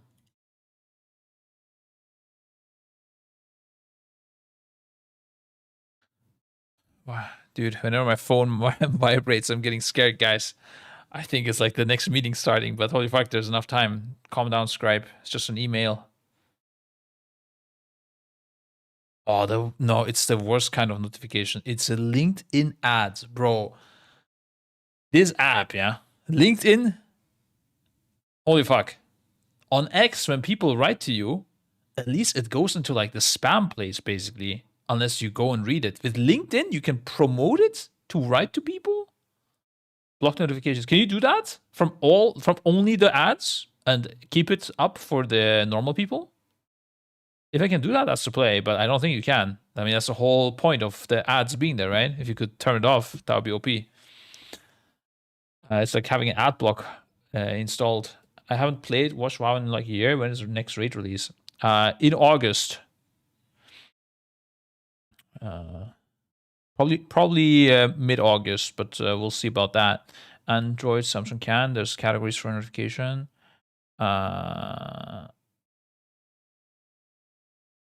Oh, Android and Samsung, you can have specifically the notifications blocked off for LinkedIn ads, but not for LinkedIn messages. Different categories for notification. Interesting. Okay, yeah, I could look into that. I mean, it doesn't happen that often. It's not like people, like I'm not like the prime target of every LinkedIn ad, but when it happens, it's a tilt. Mid-August seems to be the most reasonable if you take MOP Classic into account. Yeah. MOP Classic, sadly, very close to the race, though, so a lot of us will not play it because of that. Okay, so we read the DH. He steps around, we dodge, soak it with the Ayers. Ayers get blasted, we dispel the Ayers eventually so that they don't die. There's a shadow that we gotta dodge. It's charging behind people. Probably pre-targeted, probably an arrow visible or something like that. Or if you get the target, you run close to it, I guess. And then when it turns into a meta, pops a dark star, fragments raining, and you can need to collect them before they reach the star. And at the same time, you're tethered to someone. So I guess this is so that you can't pre-assign positions because it will, like, you can't have people assign different positions, right? Yeah. Or you could do it with a weak aura, I guess, to each person, but I mean, you're just gonna YOLO soak, it sounds like. Unless the star is really big that lands, in which case you would actually assign positions based on, like for each soul tethered group with a weak aura. Okay, that's the first boss. Second boss, guys. How about this? Velerin. So if I was a DH, maybe these mechanics would make more sense to me, but I'm not. So I need to read it fully. Velerin marks a player as a prey, charging towards them, inflicting 70 million chaos damage. This effect is reduced for each player standing within the path of the hunt. Okay. Velerin additionally strikes players along the path, inflicting 9 million chaos damage to players within 4 yards of each player strike. That is funny. This is Paragons of Klaxi. Exactly Paragons of Klaxi from MOP, actually. Maybe they were looking at MOP Classic and thought they could bring this back now. Mythic difficulty, the hunt marks multiple players simultaneously, and players in the path of the hunt are afflicted with weakened prey, so they can't soak multiple times. Wait for 10 seconds only.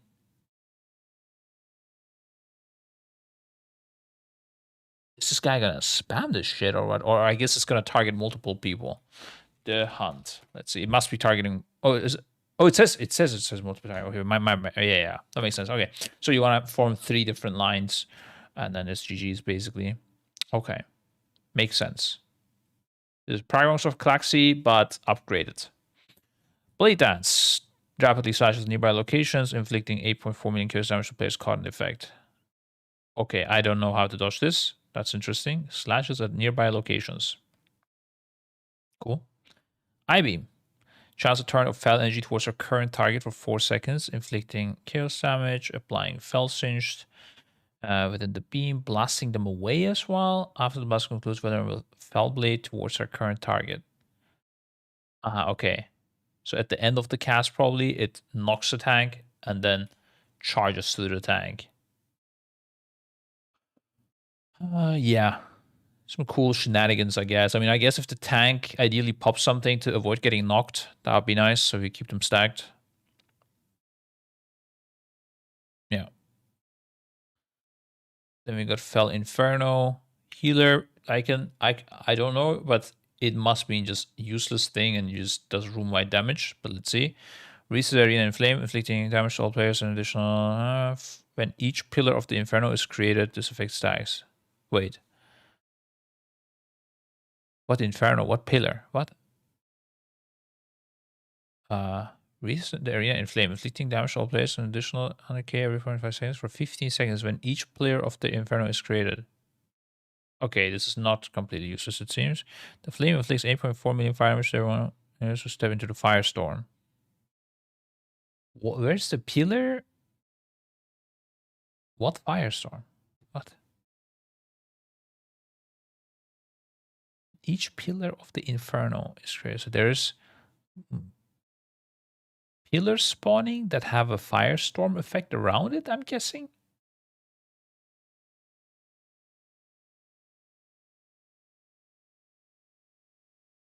And more pop over time, I guess. I think. In 1000 Shadow Piece changes, I didn't look into it. I did not look at any class changes really, except for some like utility stuff on the DK. If you think something is crazy, do let me know though. I did hear that they got reworked.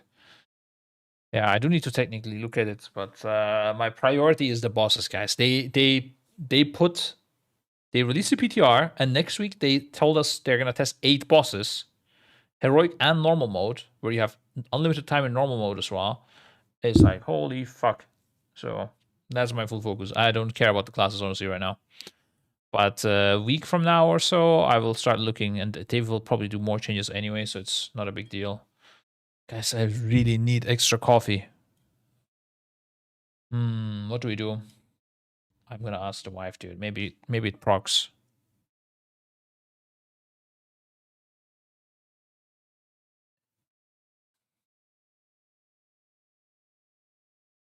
Let's see. If we don't get a response within 5 minutes, we go ourselves.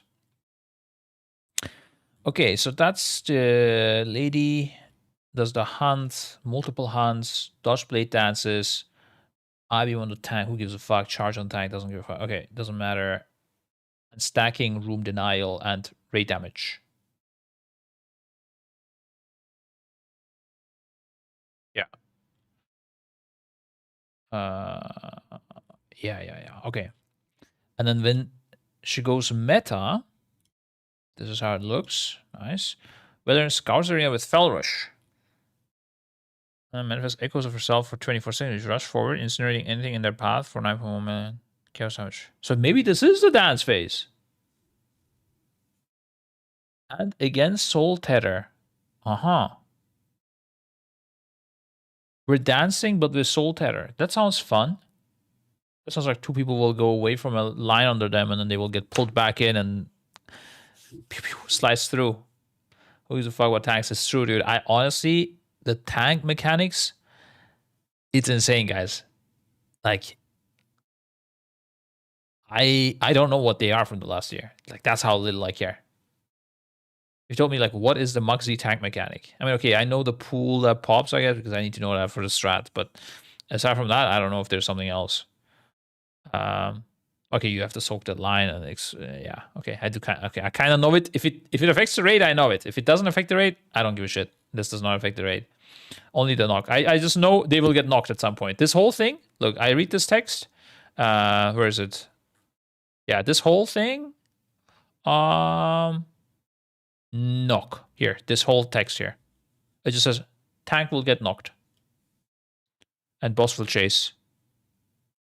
That's how you can summarize it.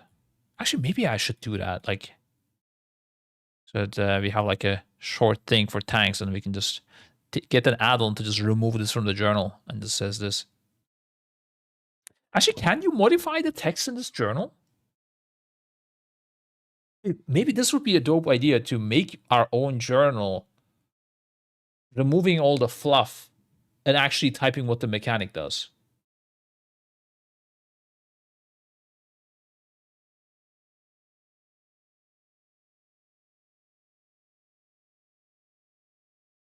Yeah, I think that would be interesting. It would be a fun project.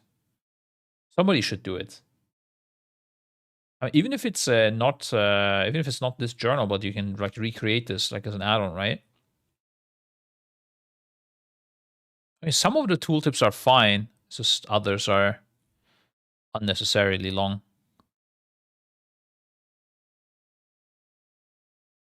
Interesting, yeah. Anyways, I'm not a guide writer. I don't care. Elisa.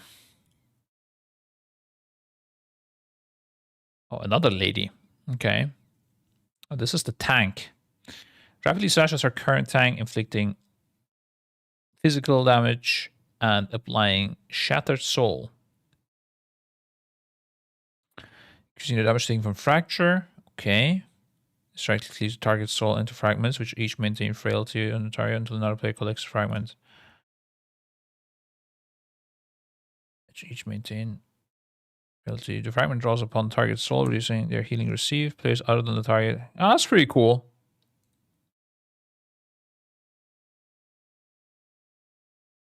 The the melees need to do something. That's a bit crazy. Oof. Okay. That's a bit rough.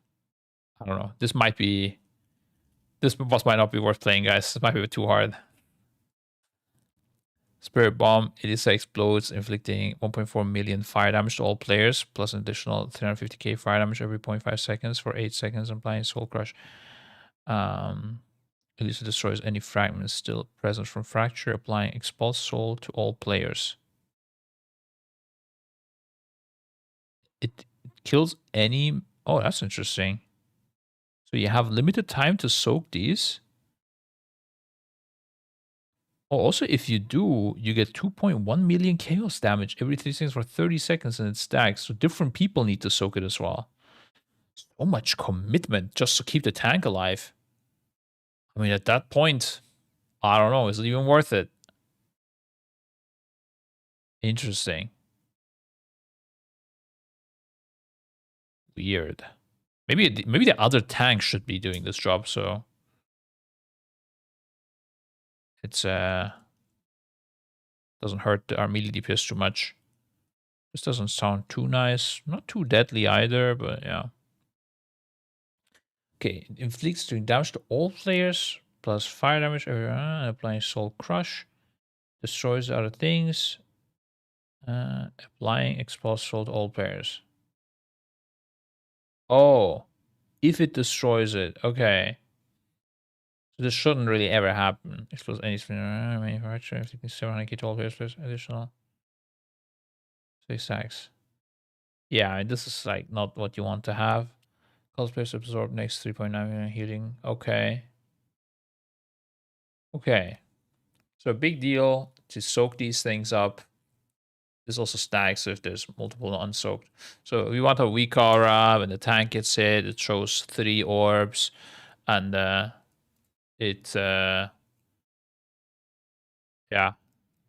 It maybe also shows a timer next to it, how long you have before Spirit Bomb kills it. And then the melee gets air horns when the timer is below 5 seconds. Something like this. When they introduce an entirely option boss, how does it affect its runners? Is it a race to kill the last or kill all bosses? I think it will be to kill last boss will be what's relevant, and then if this boss is hard, we will skip it. If it's easy, we will kill it for loot. Sigil of Chains. Elisa places a Sigil of Chains at the current target's location. It activates after 2.5 seconds. It will mask grip us. That's fun. 2.5 seconds as well. And then Immolation Aura. That's weird. It doesn't even do any damage. It's just Mass Grip and gives you movement speed reduction. So I don't know. Not even that bad, you know?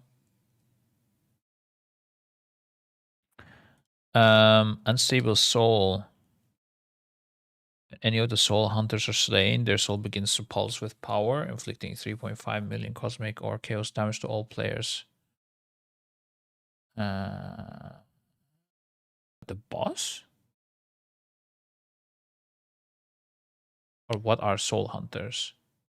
These guys are soul hunters, right? Yeah, I'm a bit lost. Oh, it's okay, it was not part of, okay, that makes sense. I was wondering why it's under this boss but not others, but it was not within that.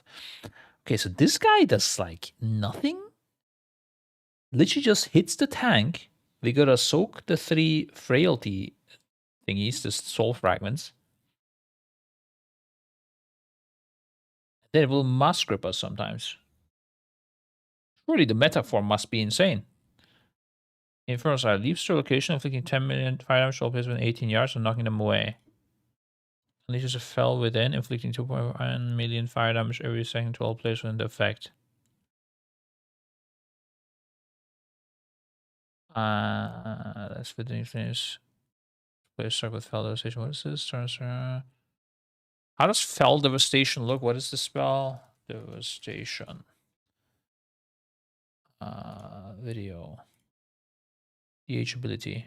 I love how there's a video for fucking everything at this point. Guys, the amount of content that is out there is insane, bro. You just type an ability and you will instantly get a video of it.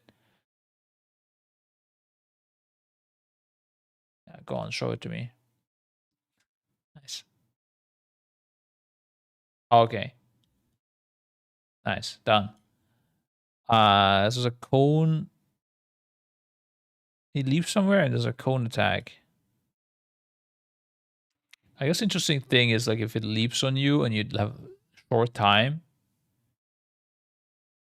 you might split apart. Maybe the idea is to just stay stacked with your homie and get knocked towards the same direction. Because the tilt thing is, this probably won't kill you. It will knock both of you away from each other, and then you will get grip back, taking 4 extra million, and then you die. But yeah, in general, this boss seems quite easy to me right now. So I would think we play this during the race and just kill it quick. In fact, so when any other soul has rain, their soul begins to pulse with power, inflicting 3.5 million cosmic or chaos damage. Cosmic or chaos, interesting. To all players every 4 seconds. Okay, it's not that much, but not that little either.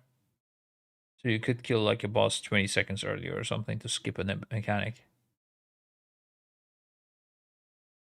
Yeah, I highly doubt that this boss will be hard. My reason, guys, is if there is a council boss ever, where you don't kill them one by one. So if like you kill Adarus, the other 2 heal up and gain extra mechanics, for example, this is like a standard model, right? If it's like that, that can be a hard fight.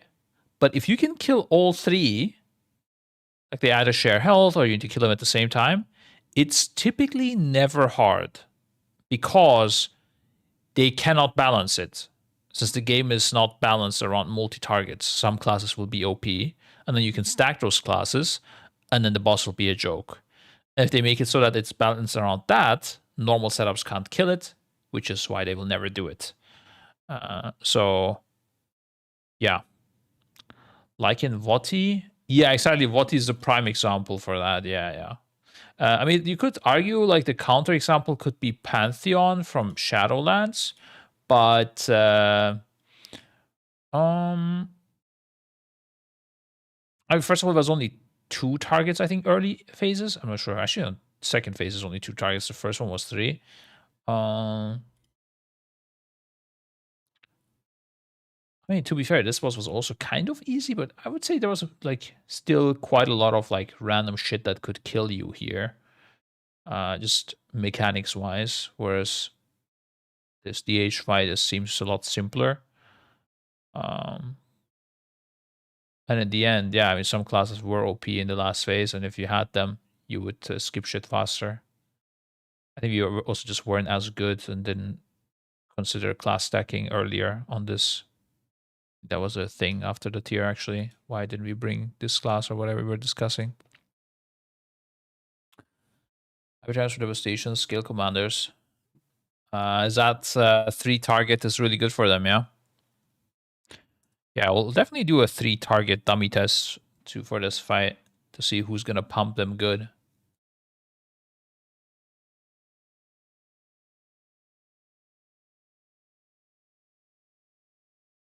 I really like dispellable mechanics that you can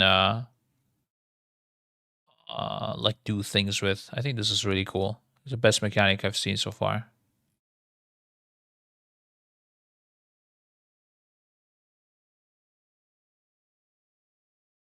Yeah, nice. Also, with your lab, so it would be rough. So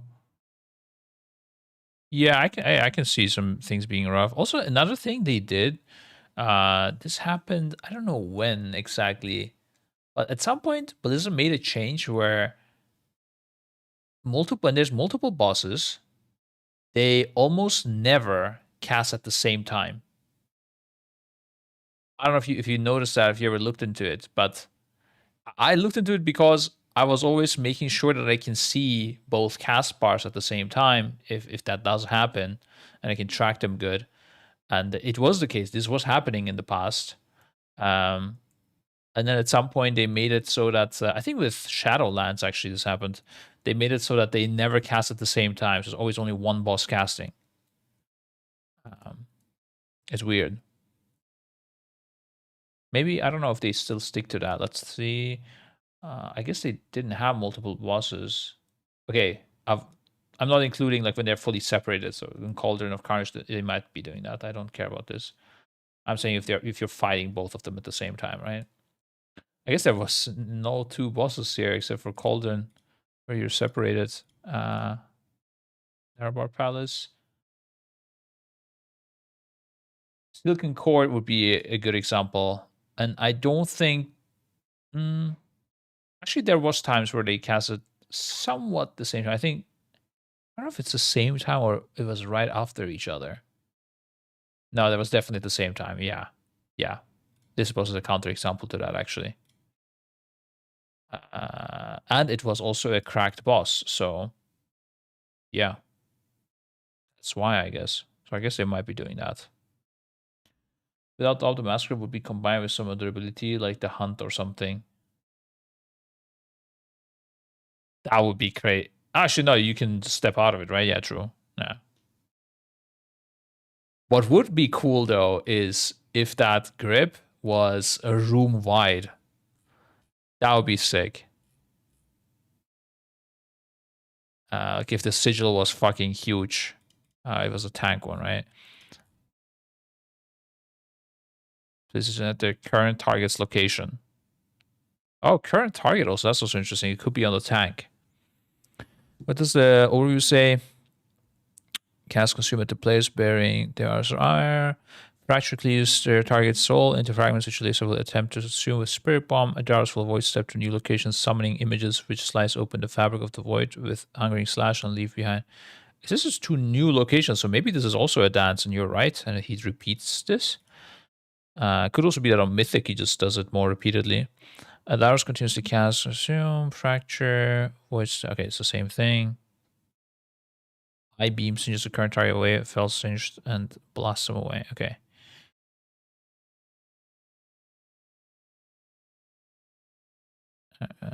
Yeah, okay. Yeah, nothing too interesting on that side. But I think it's a cool idea to do like a DH boss. where you have the class's abilities. I think they could do that more often. I think that's nice.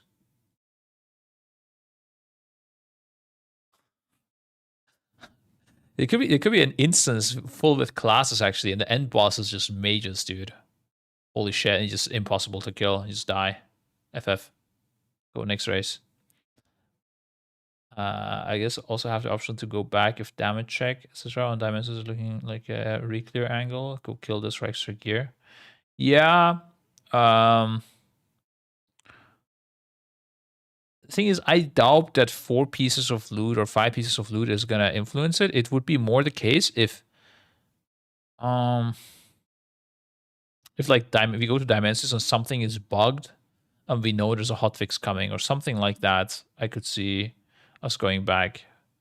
But I don't know. Like if we do it like that, it still needs to be easy enough to do. I don't think the pull count would be worth it if it is not easy.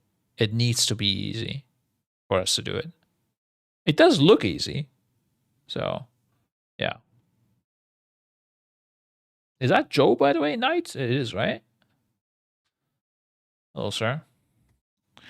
Night Elm is our new... Oh, wait, I'm not saying anything because you wanted to announce it, actually. Maybe some insane thing I haven't checked it yet. No, it has the feat. The problem is, like, this would be 100% worth it if we were playing like a normal game, but because we have heroic week and heroic, we don't have heroic week, but we have a million heroic splits, it is not worth it. If heroic splits did not exist, you would almost guaranteed do this for loot. But the way the game is right now, you can get everything from heroic, and the mythic loot is not that big of a deal. Well, this is the 5th boss, so not that bad on eye level. 714, mythic 3 out of 6. Yeah. Again, I think if you can kill it within like 30 pulls, it's worth it. Anything beyond that, I mean, I guess it's also not just for the last boss, it's an investment for these 3 bosses. Yeah, I don't know. That's an interesting thought, though. I'll take Liquid will kill this very fast, and Echo will skip this also. Yeah, that will not happen. So, if Liquid kills it fast, we will do it. Right? Because then we have data that it's easy. If Liquid won't do it, and nobody won't do it, we just might as well not do it as well. But I think we probably would, because it does look easy, so I don't know why we wouldn't. I mean, we're also going to see from PTR, right, how hard it is. If it were... that would be cool if they didn't test this boss as well, but yeah. We'll see how hard it is. I don't think it will be hard. We're also going to have an idea from Heroic as well, roughly how it is. What's even the difference between Heroic and Mythic?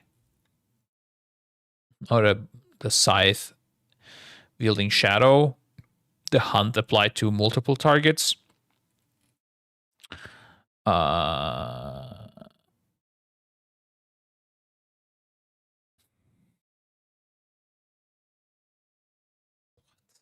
Why is this a mythic mechanic? Is tank taking more damage is a mythic mechanic? Okay.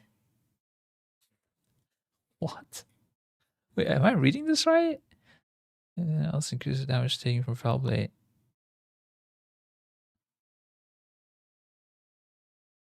I don't know, maybe I'm misunderstanding something, but this sounds just like flat out more damage.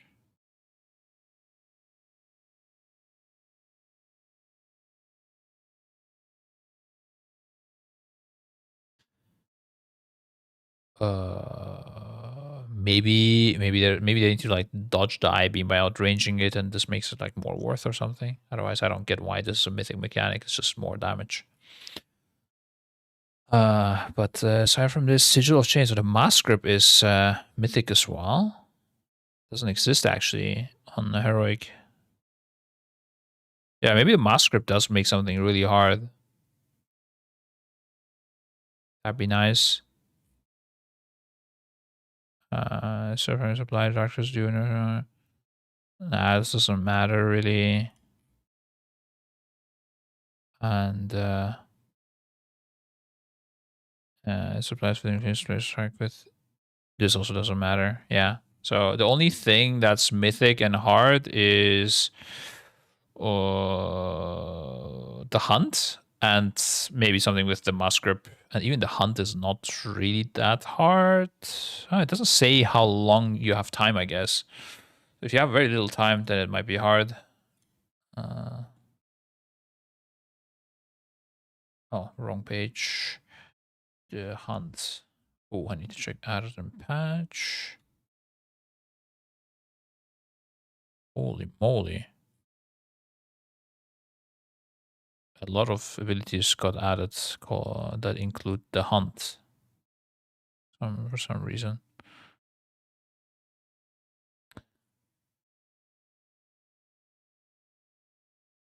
It's a 6-second cast, this hunt.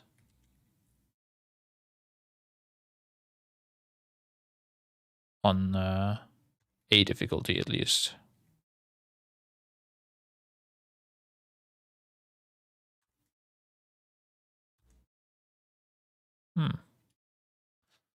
Um, but yeah, it's not really that hard, right? You can hard assign people to positions, and then just the targets of the hunt need to redistribute to some things. If they make this a private aura, then it could be a bit more interesting, I guess.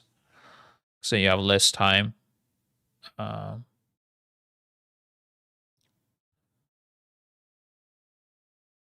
It does only damage within 4 yards, though. So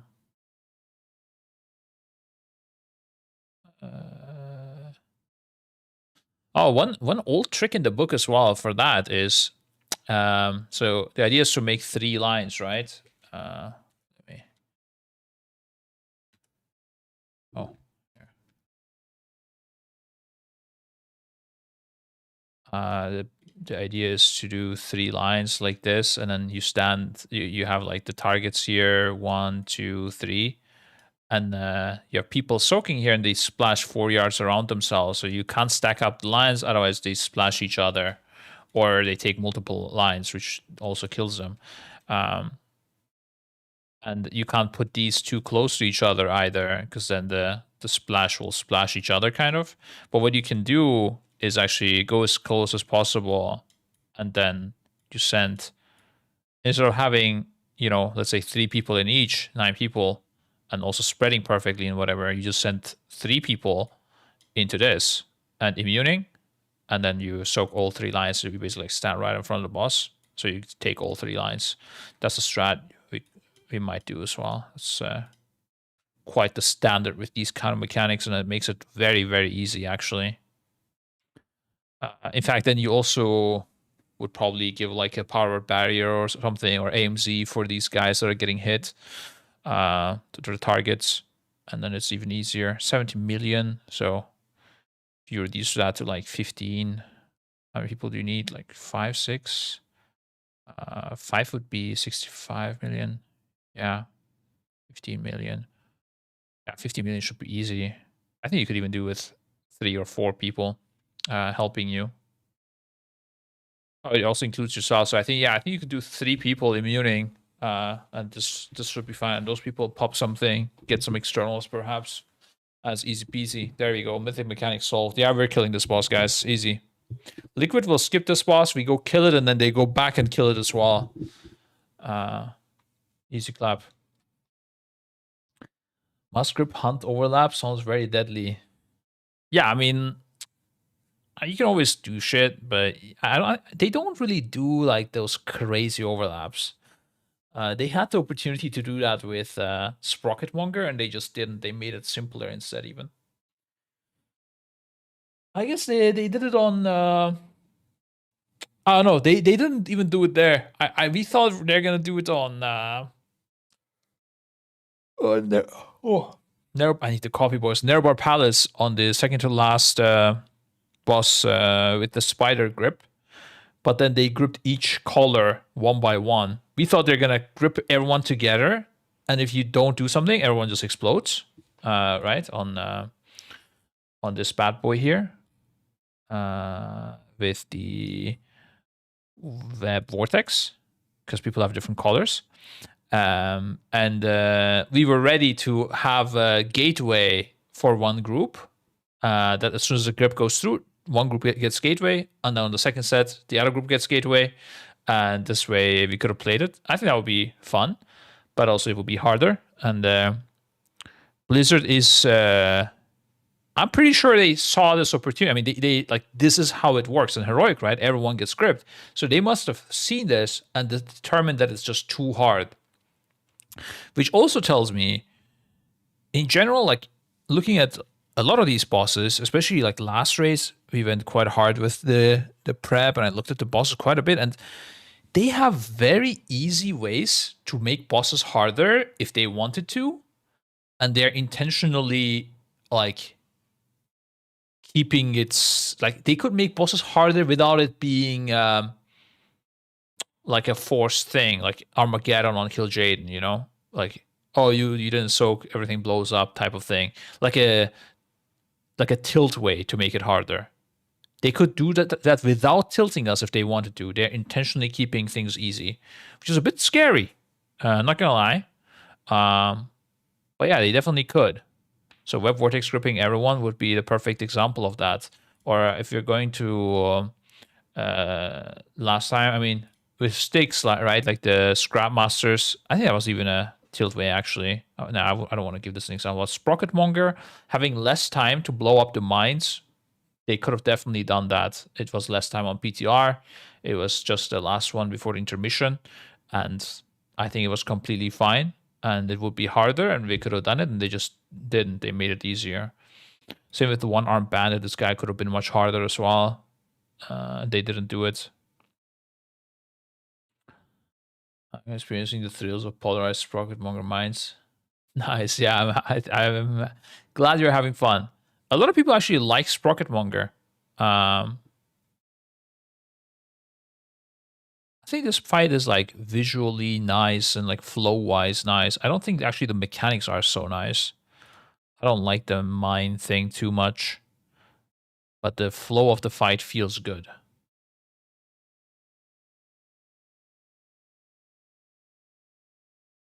And the bosses were easy. No. Yeah, when I say easy, I didn't mean that. It's just like they could make it harder if they wanted to without making it bad, is what I'm saying. Because you can make a fight harder, you know, tune up every damage by 30%, there you go, you know. But then it's not necessarily fun to play always. Because some things will like feel broken. But they can keep the fun still while making it harder. That's what I'm saying. Anyways. Wait, did I just read every boss except for the first? Yeah. This Fractillus I didn't read. Apparently it got some changes. They, for final consumption. Yeah, they updated this boss. I guess a lot of things got updated. What do I look at with my leftover time? I guess I could look at this again because this will be tested tonight. Oh, actually, this could... They update this as well? No way. I read this yesterday, bro.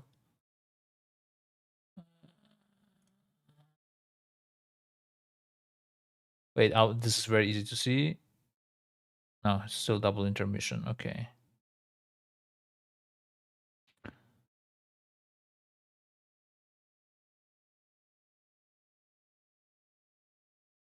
Seems the same.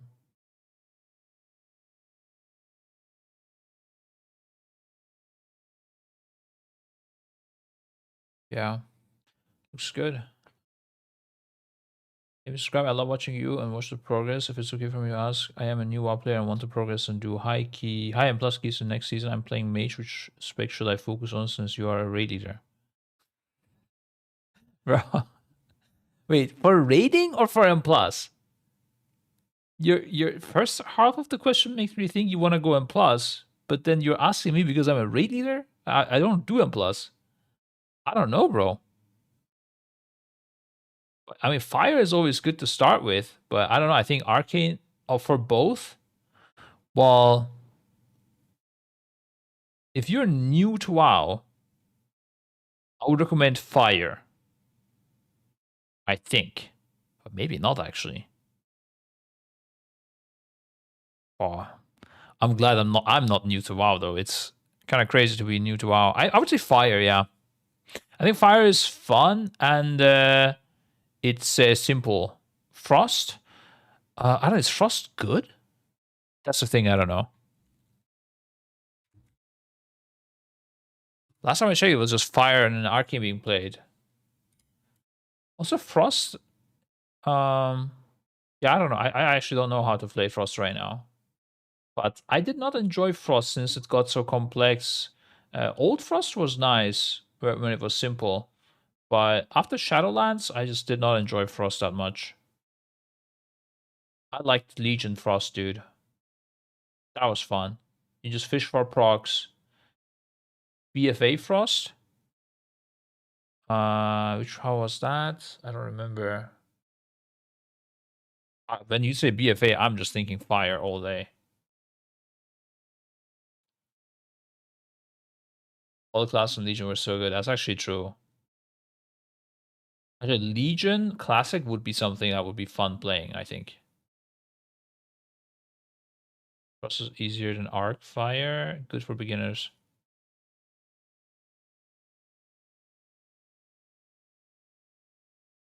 Is Frost easier than Arcane? I don't know. I guess so.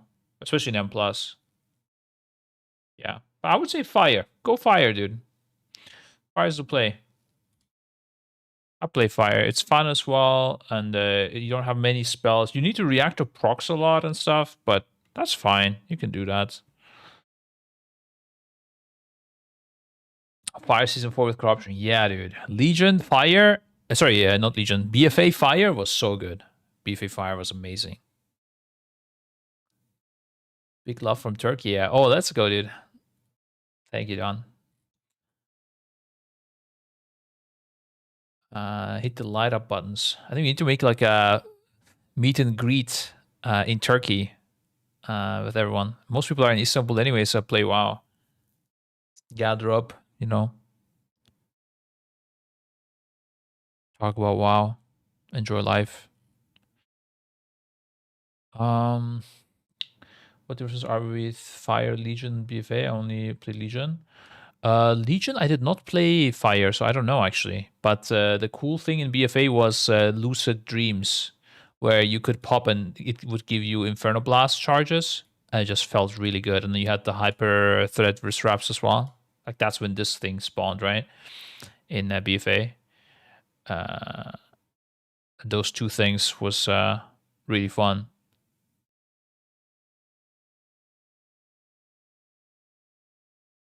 And you wouldn't Phoenix Flames as well. I don't really like Phoenix Flames, bro. I don't know. I don't think you would, at least. I don't remember Phoenix Flaming.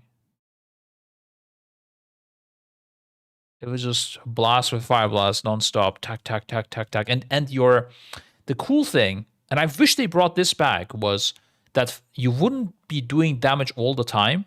Okay, I mean, later on they found the crit spec, and then you'd have the kindling 1 minute combustion or 45-second combustion, whatever, these kind of shit. I do not like those. I was always burst, big burst on their 2 minutes, and then do nothing. And you would play double and use trinket as well. That was the big jam as well, guys. Font of power channel with the hands up, and then after that, on the last few seconds, you pop the next trinket, and you would blast hard. It was so good, dude. It was so good. And it was actually hard to time your CDs. Nowadays, it's like holding CDs feels fucking horrible. I don't know. So you just keep sending them and hope for the best that they line up with good things happening around you. Like it's just so weird. I don't know. It's still fun to press all the buttons, but I don't know. I would prefer the BFA thing. It's slower gameplay, but when you pump, it's a big pump, and you need to do some thinking behind using your cities.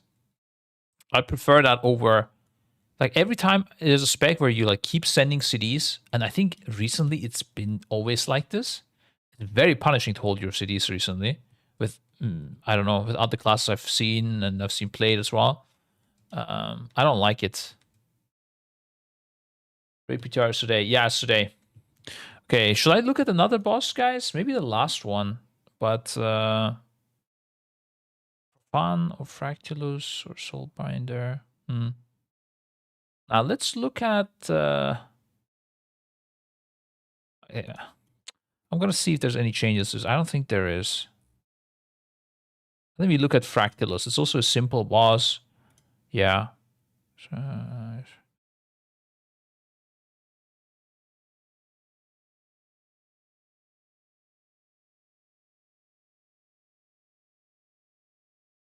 Yeah, now we look at Fractillus. It's a simple boss, but I first get some coffee. I don't think my wife saw my message, or she just... Oh, she did see and say soon. 35 minutes ago.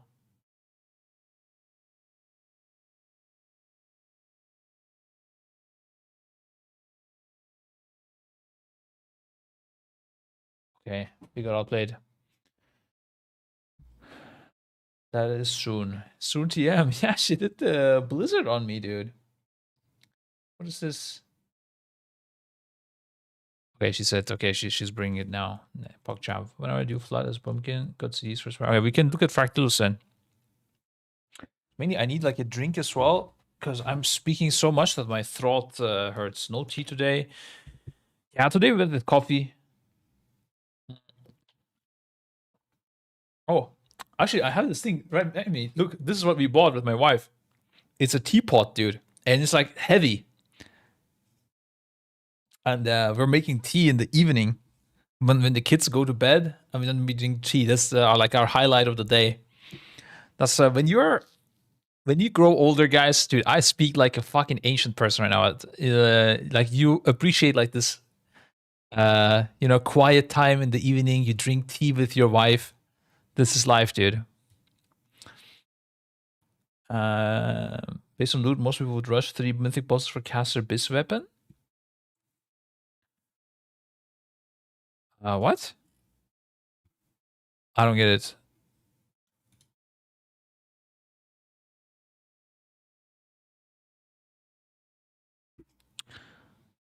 Rushing 3 bosses for mythic for caster bis weapon.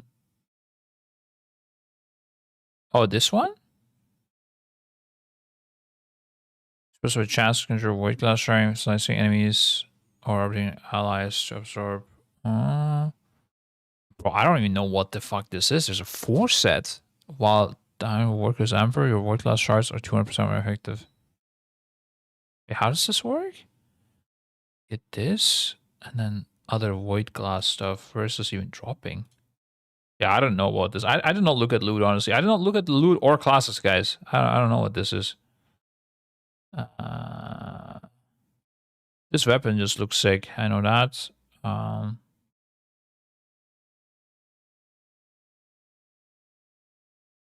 to find other void glass stuff, but other void glass source play. How does this work?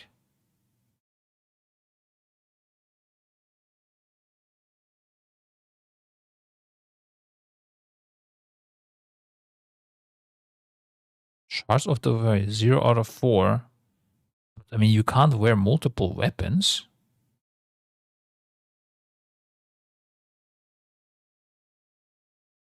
So you can use 1 out of 3 weapons. A set, 2 set trinket and weapon. Oh, is the 4 sets wrong? Yeah, it's diamantine, void core, and a weapon. I see. And trinket is mastery. You're supposed to have a chance to empower the void core, granting you 9 intellect. So increase. PogChamp, boys. We got it. Let's go. This chance is increased by 24 so below 50% mana. What? Mana. Multiple applications may overlap.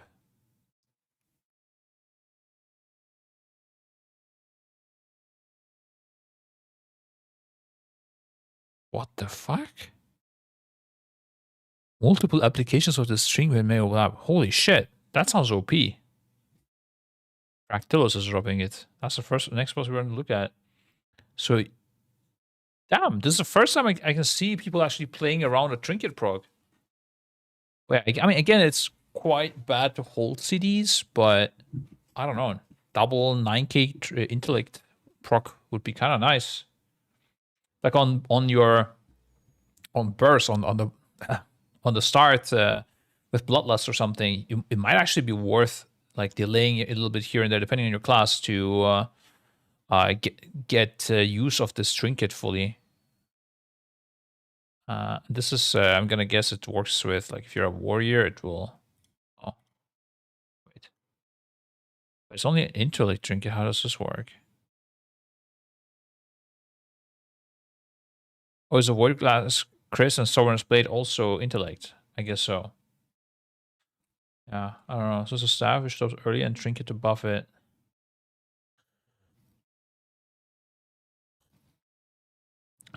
Intellect only, I see. Yeah, I guess it's also mana. Yeah, makes sense. Chance is increased by 20% if you're below 50% mana. That's really interesting. I don't know if any spec is gonna actually play around that. That's crazy. What, you're gonna like Arcane Explosion before the pull and get low mana? What? That's crazy. That's cool. Only Arcane Mage? Why only Arcane Mage? Why not like Shadow Priest?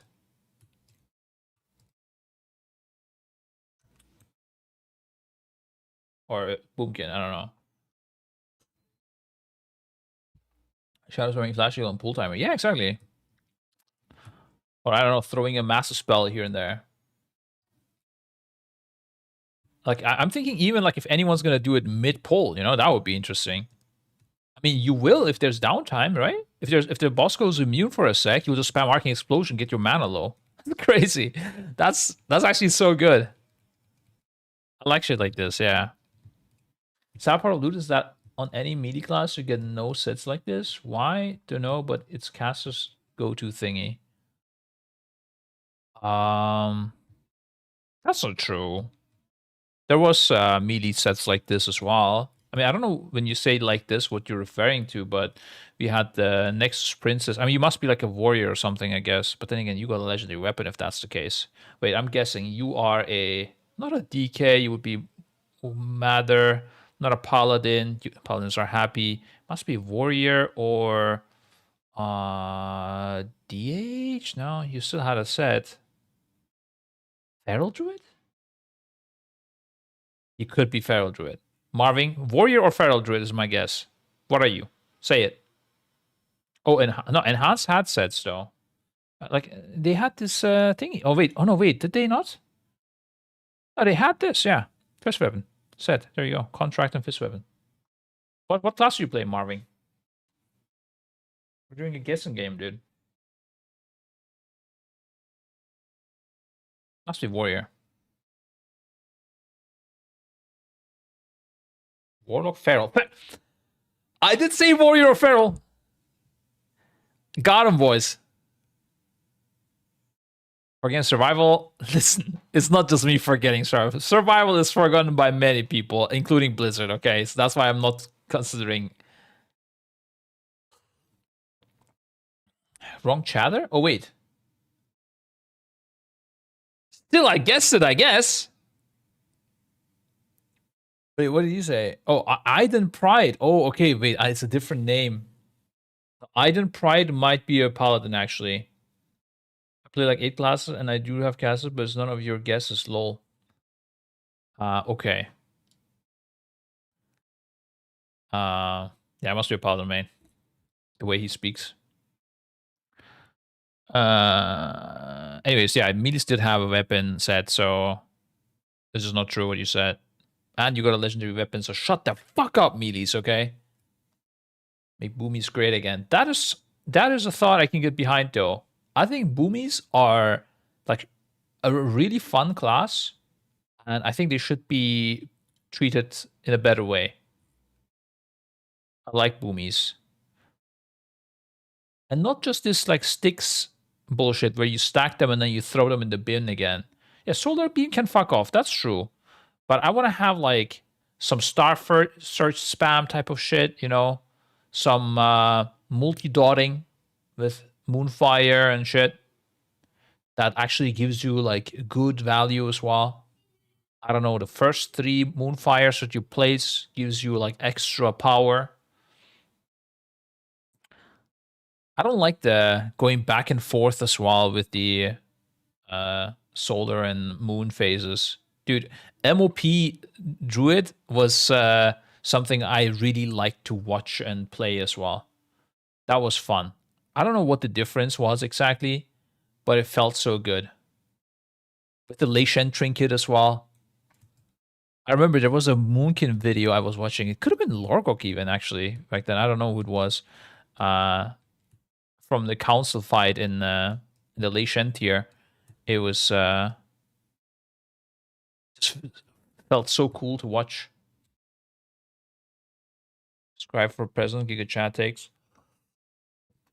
Also, remove the bullshit. I don't know if it's still the case. Remove the bullshit stacking Starfall. Fuck that shit, bro. You pop Starfall once, it's active for 10 seconds or whatever, and then you go single target. What is this bullshit where you spam Starfalls? I don't know, guys. This is just not good. I don't like it.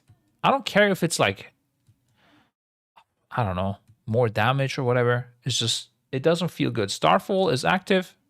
It's a buff on you or whatever. And you just cleave everything around you. You're good. Rank the best Boomy you played with? Oh, definitely Scribezor. It's not even close. Scribezor, and the only reason is because on the first Heroic Painsmith we did, Scribezor played fucking amazing, while the others were playing like shit. Didn't get hit by a single spike, despite not having Blink. Topped the target damage on the balls that we had to kill. And that's when I determined every Boomkin is worse than me. Yeah. I've seen a lot of pictures when he joined Method back then and him now. Yeah, dude, it's actually crazy. Yeah. That is gamer for sure. He got some gains. Mookin has 3 tier bonus, giving them even more Starfalls. Sound goofy. Oh, is that what's happening now? Yeah, I don't know. I don't like the idea of Starfall being like a filler AoE, or not filler, but an AoE consumer, or whatever you call it. Like, I think it should just be pressed once. Starfall with Stellar Drift. That was the play, dude, where you had endless mobility. That's the Boomkin I want to play. Get me that. Can we do that? That was sick. It doesn't even compare to this current Druid. Current Boomkin. Do you remember how people swapped the goblins to avoid those spikes, looking at how the DHs were flying outside of that platform? Yeah, that was intense during that intermission. Yeah. Now, enough. Actually, watched Jinji's 2 into 8 Boomies versus Castanachdias, and Scribes were sorely lacking from the meters.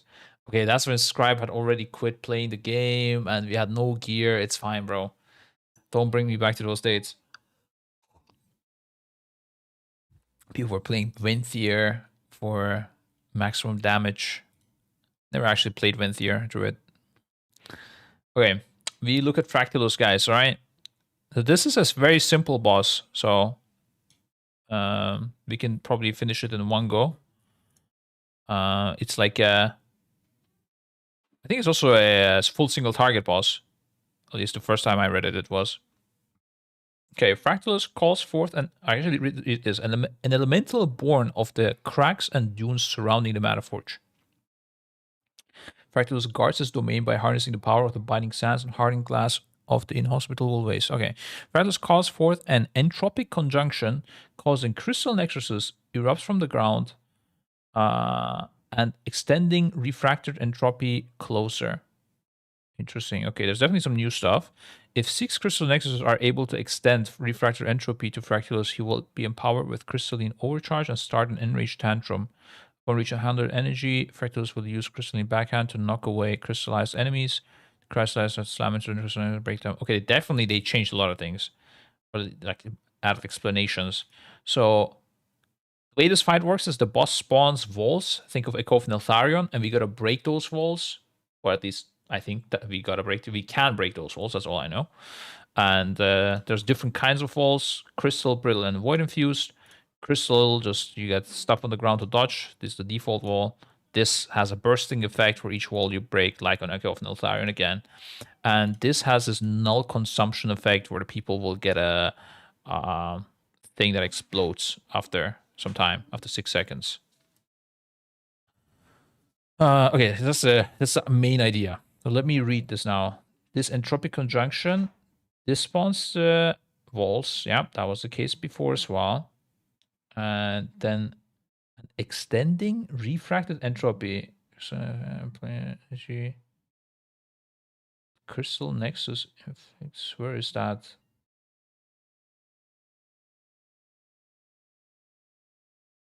Refracted entropy.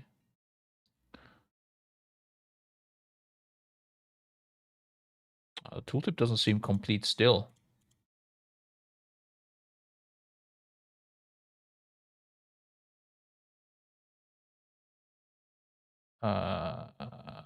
Okay.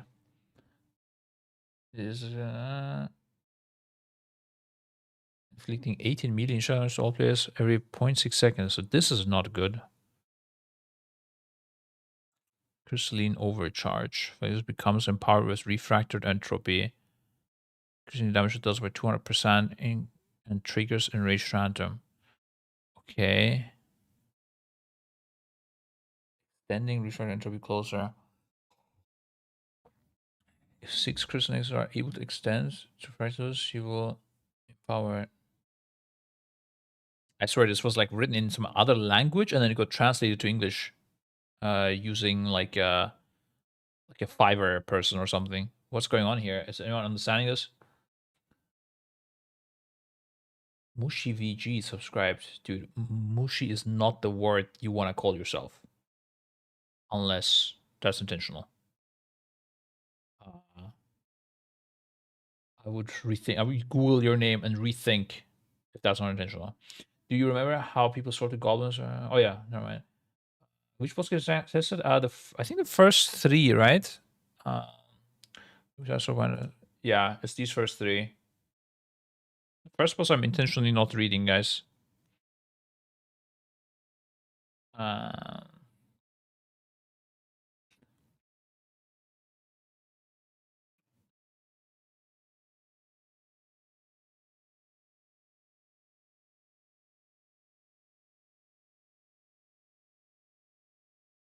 So let's look at this refracted entropy. I'm gonna try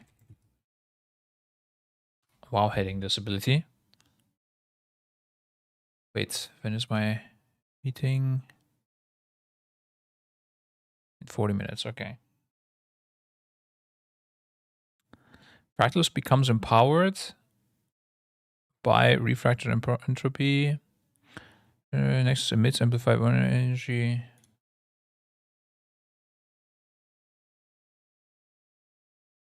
Yeah, it's not in the journal. It sounds like there's going to be crystals spawning, and when there's like 6 of them chaining this together, the boss will gain this, and we got to break the crystals. They don't chain. I don't get it though. I can't imagine this in my head. Okay, weird. They added stuff to this boss. They changed some things, and you still don't get it. Yeah, I guess that's it. We can look at the last boss as our last act, guys. Okay. We gotta read the lower text for the last boss. Deep within Mana Forge Omega, Dimensions the all-devouring and destroyer of courage is slowly waking as his devoted ethereal followers use the dark heart to give him sustenance. Wait, what does it mean? Slowly waking as his devoted ethereal followers use the dark heart? Wait, didn't he like destroy the ethereal guys? Like why does he have devoted ethereal followers actually? Well, what was the lore behind this guy? Dimensius lore. Wait, actually, give me a TLDR of Dimensius lore. Wait, we're gonna use the Google AI. I can show this. Yeah, I can. Okay. Dimensions All-Knowing is a powerful Void Lord who... Okay, yeah, that's good deal, yeah. Who destroyed the ethereal world of Keresh, transforming it into a void-scarred wasteland. He is fueled by power, a pure void energy, and has a relentless hunger to devour all matter and energy. In the Burning Crusade, a fragment of Dionysus was encountered in Netherstone, but he was not fully manifested. While PD says Dionysus' followers, the Shadow Guard Ethereals, are now trying to resurrect him using the Mana Forge and Netherstone unleashes, which could have devastating consequences. Okay, but why is what's this guy called? Dimensius so mad at the Ethereals? Is intensely hostile towards the Ethereals because he destroyed their homeworld carriage long ago.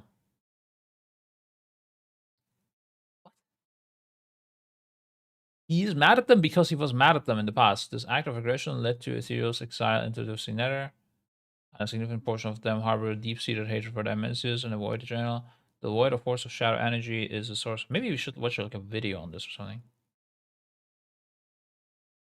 Is the source of identity commands including source block armies. I don't get it. What is that question even? He's mad at everything. Oh. Oh, he just destroys things. Like that's his thing. I don't know. I don't know what the fucking Void Lord is, guys. Didn't know Void Lords just like to destroy things. But why do some of the Ethereals? I have so many questions, honestly. Why do some of the Ethereals want to resurrect this guy? Like they want them to kill shit. Like why?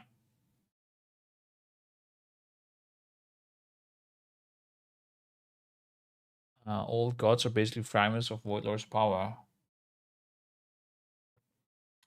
Wait, so like old gods are like the noobs, and the Void Lord is like the actual thing.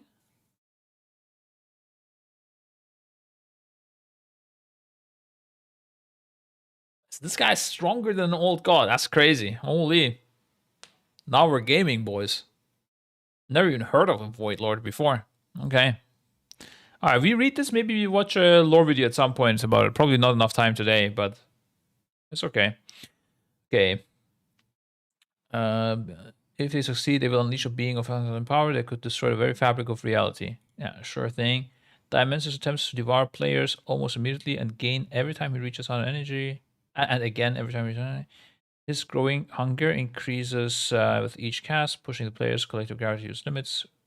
When his health is depleted.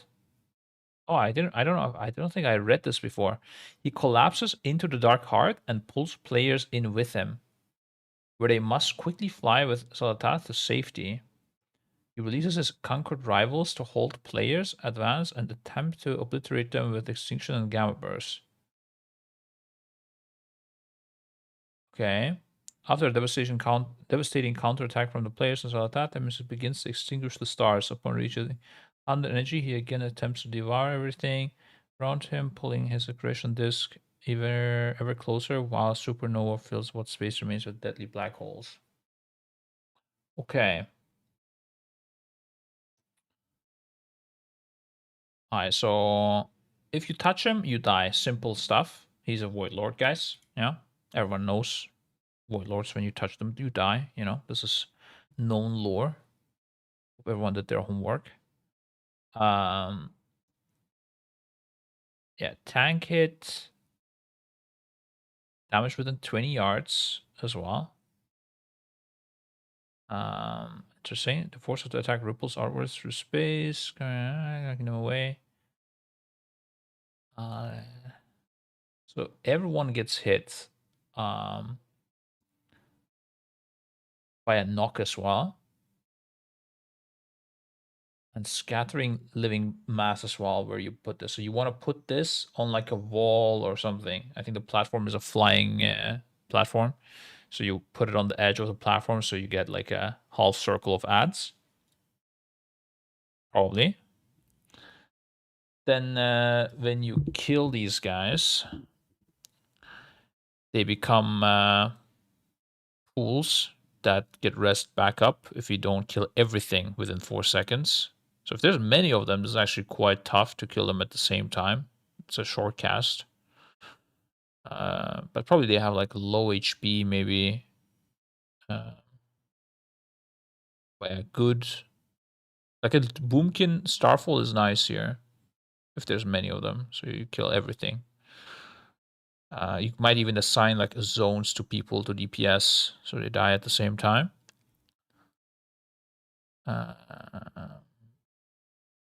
So when they die, what was this?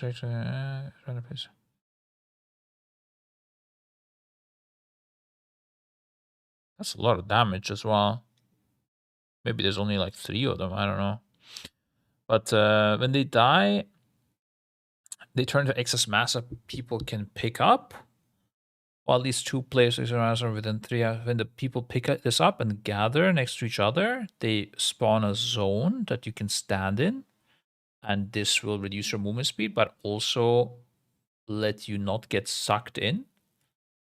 And depending on how many people stack, you have a stack of this gravity. And these stacks need to be higher than the devour stacks of the boss. How does devour stack again? Oh, it's a growing hunger. Okay.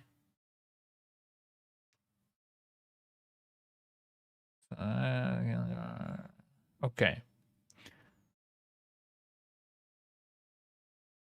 This is all under the tank hit. The tank also takes more damage. Easy clap. But this does big damage and sucks you in unless you're in that gravity zone. Collective gravity. Yeah. I'm thinking of like an AMZ type of thing when I read this, but yeah. Okay. Probably more like on the ground. Then we have Dark Matter. Seasonal's hand over the players. Plus with Dark Matter. Inflicting damage to players in 4 yards of on impact. This is just zones that drop pools on the ground, so we might want to bait this.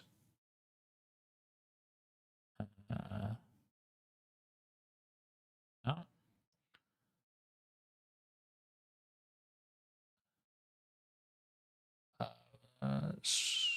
Is this the thing? Oh, did they change the wording for this? Yeah, I think this was called something else. But so he slams down the hands basically, reaches down with both hands and cheers at the very part of his face. And you first want to be outside of the hands. You also take big damage. Then on the ads, you have a soak spawning. That if you don't soak, everyone dies. You soak and reduce the damage that everyone will take at the end of the cast. But at the same time, there is swirlies there as well. So while soaking, you need to dodge swirlies. And you need to have around, let's see if the numbers, they changed this. 20 ticks in here. Let's say, assume you can soak for 7 seconds. So that's 14 ticks. 14 times 1.6 is...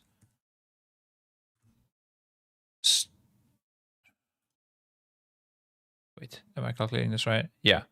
It's 22.4 million. So you want at least 4 people in each zone to make it safely.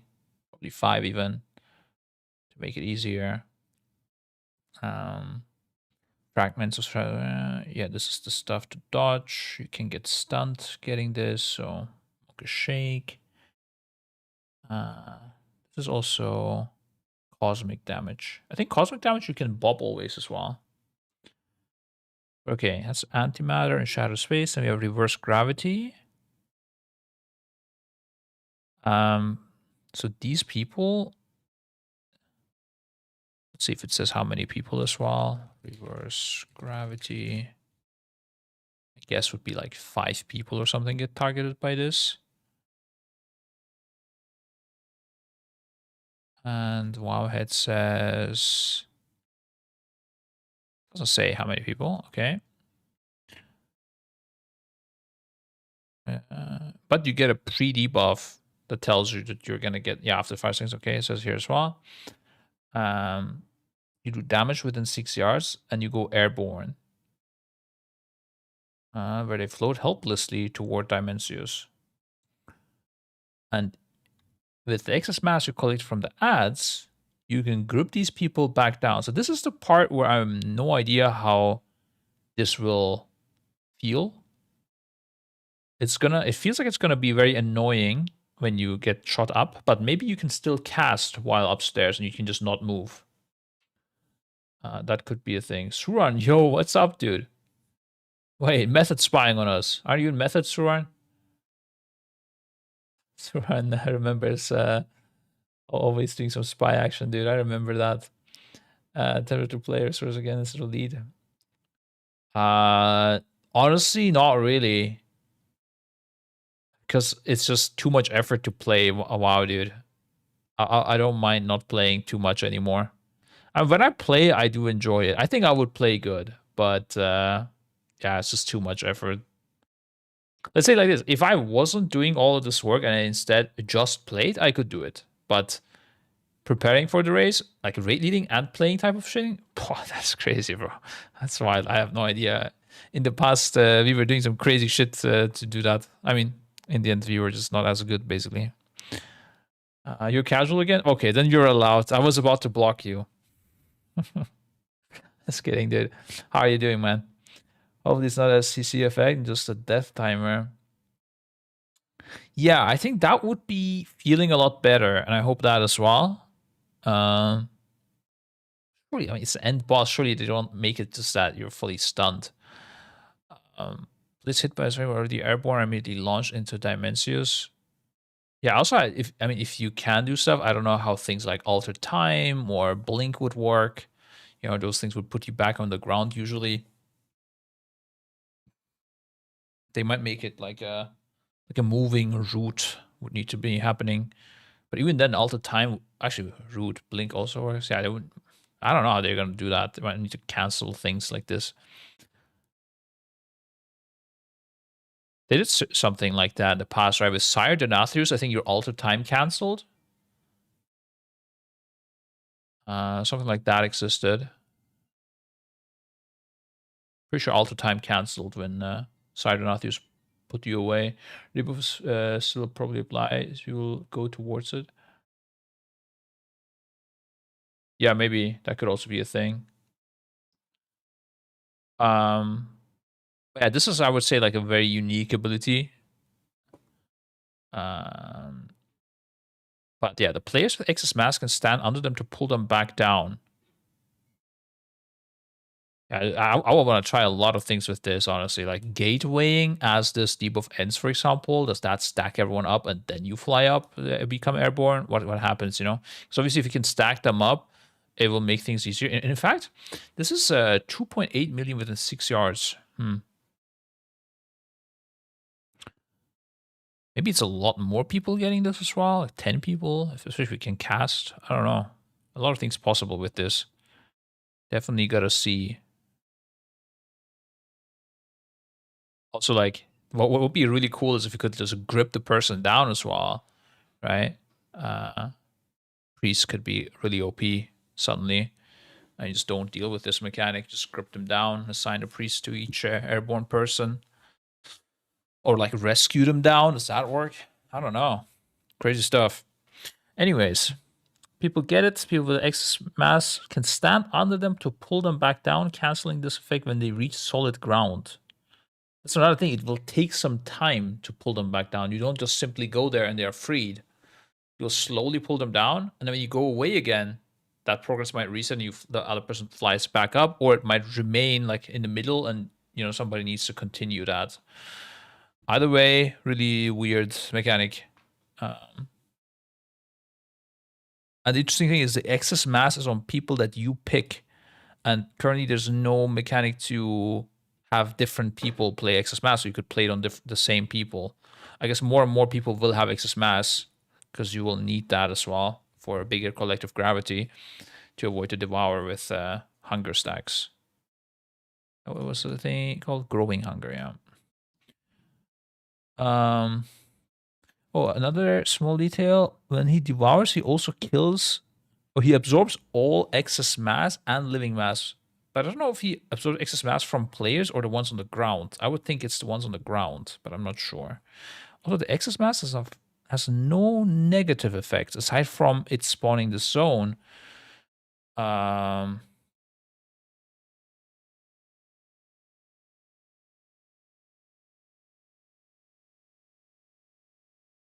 I'm wondering if the movement speed is like stacking. Because if that's a thing, maybe we have more excess mass than necessary, and then you get like, if everyone picks us up by mistake, let's say, you get like crazy slow, and you just root it, and you cannot function. People need to like blink away and be fully spread for the rest of the fight.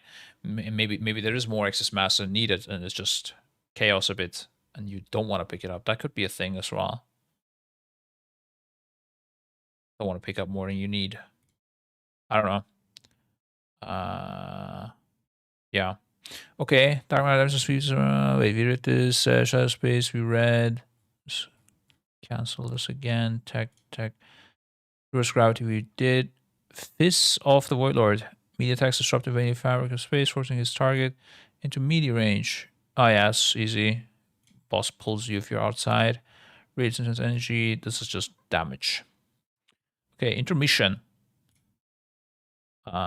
Giving us the flying ability. And it like energizes our cloak. I haven't seen the usage of cloak on any boss, by the way, so far. I wonder if we need to use the cloak for a boss fight. I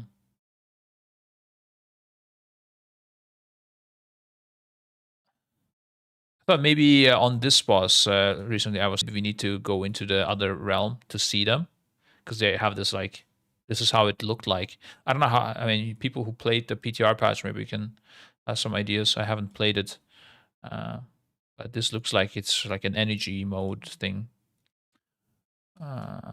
Okay. Zoltat bends space to her advantage. I mean, this gives us the flying ability, creating Vegas that refresh the duration of soaring Rishi, grants a burst of speed, and restore 1 vigor when players pass through them. So, let's see, how long is soaring Rishi even? Soaring. Because if it's something that needs to be extended, it sounds like we're flying for a long time. I mean, it also gives us vigor, I guess.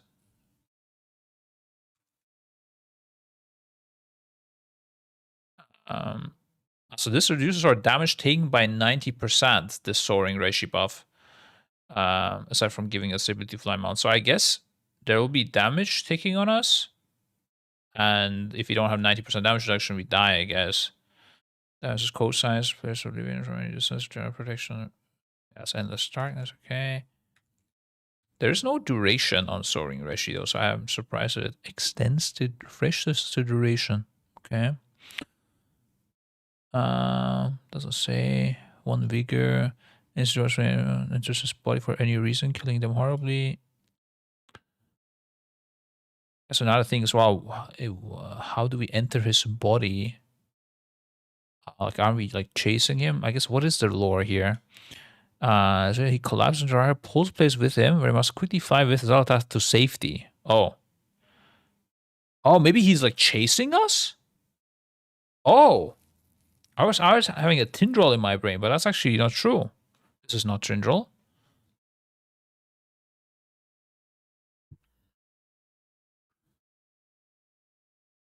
He releases conquered rivals. Oh, he releases other Void Lords on us. Like other people who wanted to become Void Lords, I guess. That's these guys. Cool.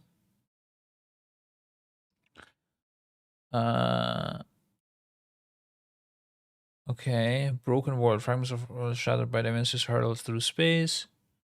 This mounting plays on impact. Interesting. So this is going to be happening from behind us, probably? I don't know. Need to fly with Zoltath to safety. Ain't she the bad guy also here too? Apparently Zoltath is good. I don't know what the fuck is going on there. I don't care. I don't care about the Zoltath lore, honestly. I like, get me out. I like these like simpler lores, you know? Zoltath, I don't know what the fuck is going on there. Everything in the flight mode just insta gives. Yeah, I mean, this is Mythic, right? Yeah, true. Deadly. True. Deadly as well. Everything is fucking deadly. This is the only thing to collect, actually. I wonder how it looks on Tindral in comparison. We first read this and then we compare to Tindral quick.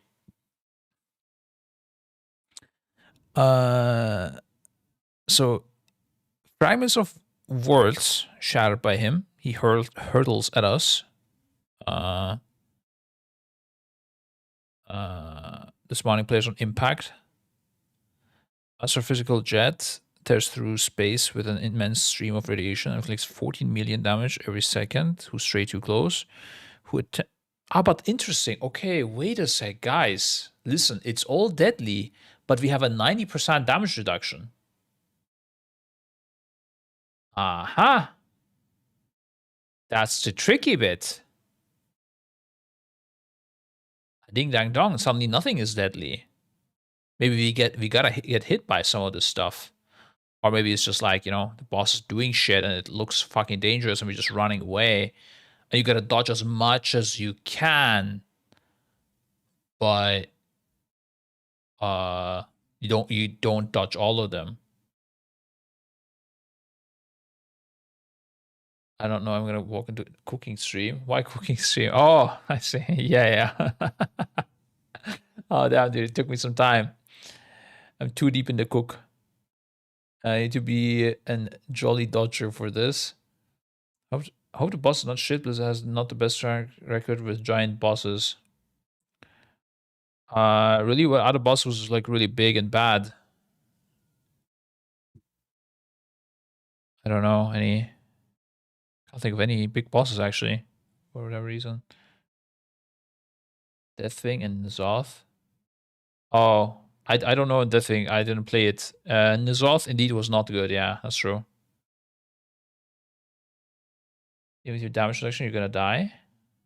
I mean, why? Why do you die? 28 million. 90% reduces 2.8 million, guys. Yeah. Okay, it is dismounting you. Wait, hold on. That's not optimal. Okay, but that's when you go back and catch them midair.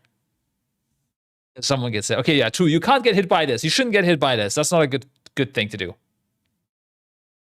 Wait, guys, is it? Maybe it's better, dude. Oh my god. What if somebody is really bad at dragon riding? What if we just carry this guy? Maybe that's the play. Like literally carry on a mount.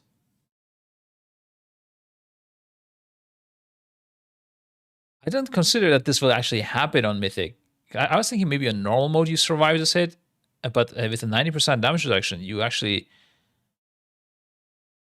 maybe the 90% damage reduction is also like heroic and normal, and maybe on Mythic it's like less. So you can't actually survive. I don't know. But okay, so we have this damage. We have the stream of radiation. Okay, space has radiation. This is normal, so you'll take some damage. Gotta just be not spending too much time in it. As you go too close, you die. Yeah. That's also why this makes sense, because like this won't kill you. It will kill you when you cross the center. And then a black hole, when a star dies, is singularity forms. Was any of these stars? No. And it forms in phase. I guess I don't know where the stars will be, but there are apparently stars in some place. A singularity forms in the space, lethally spaghettifying any player it touches. Yeah, that you won't survive, it sounds like. And then concentrated stellar energy that can be collected by flying players, allowing them to launch a shooting star at the nearest Void Lord when they land. I'm wondering if when a star has singularity forms in this place, shooting star, launch a shooting star, stellar energy.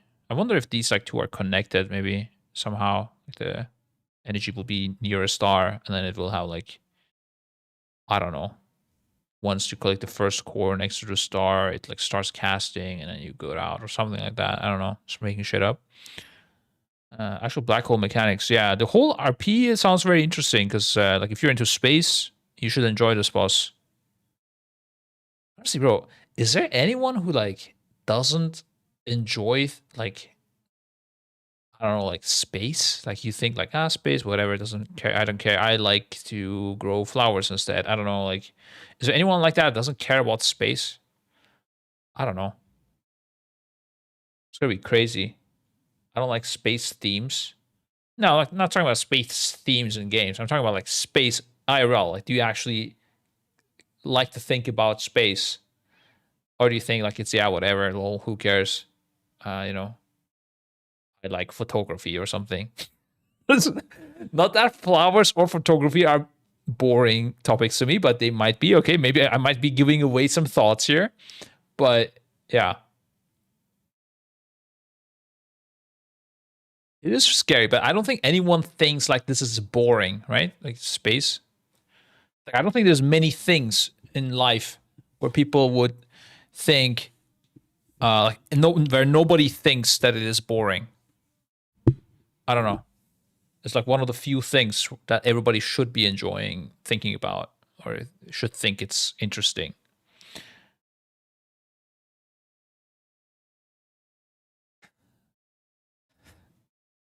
Learning and research about latest space discoveries. Exactly. Hey, what's up, Lauren?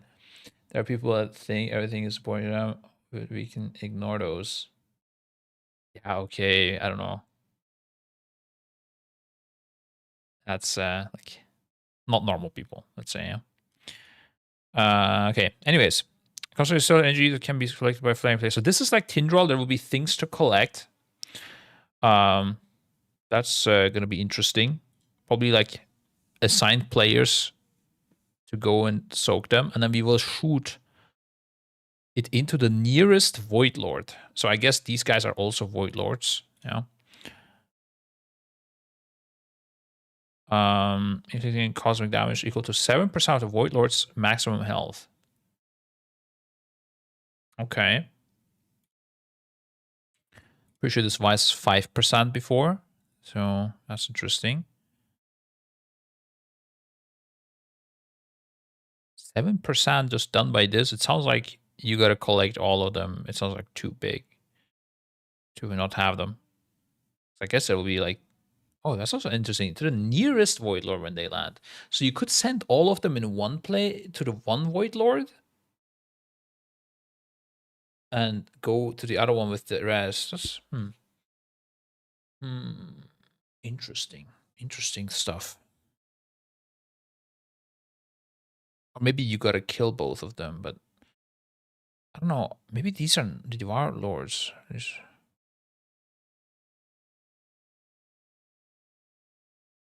That's interesting. Things. I'm thinking things are boring, interesting.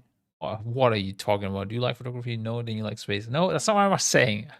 I meant like there are boring topics in life that some people might not be interested in. Like, I made an example. I'm not saying photography is boring. If you're a photographer out there, great, amazing, good job. Keep following your passion. But some people may think photography is uninteresting. Whereas space, I doubt anyone thinks is uninteresting. Okay? Just to be clear. Same goes for flowers. Different topic. Or like, I don't know. Cooking might be not interesting to some people. Okay. So stage 2, Dark Heart. Okay. We reach the Dark Heart. He collapses the Dark Heart, pulls the players in with him, where he must quickly fly to safety. He releases his conquered rivals to hold players and advance and attempt to obliterate them with Extinction and Gamma Burst. All right, let's see it. Hold us then.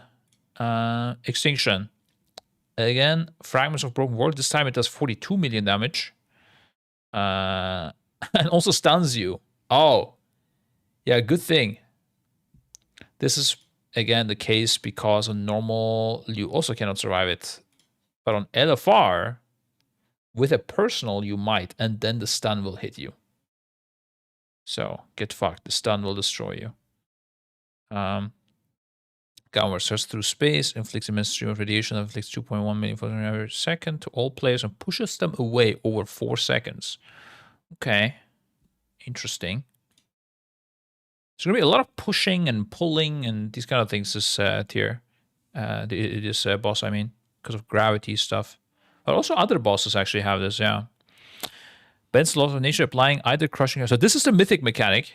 I thought this was a really cool mechanic. I'm wondering why it's only mythic. Like I feel like it's a defining part of the phase. Oh, I thought this was only last phase.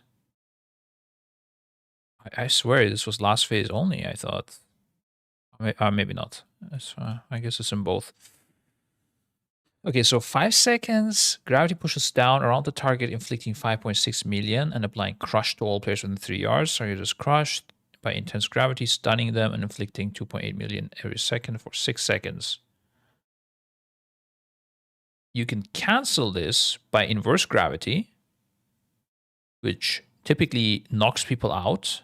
This is like the mark on Archimon's secret phase. Within 6 yards, also similar range. But if you hit people with crushing gravity, it cancels each other out.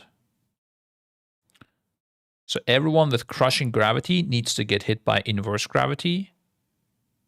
What could happen is 2 people, like inverse gravity should not stack.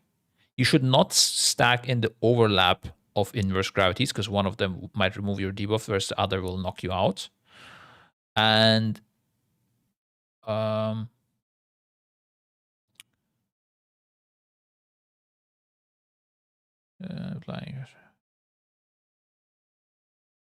you could technically survive crushing gravity as well if shit is really, like if you're really far away from the person or something like that, because it's not like, oh, it is a stun as well.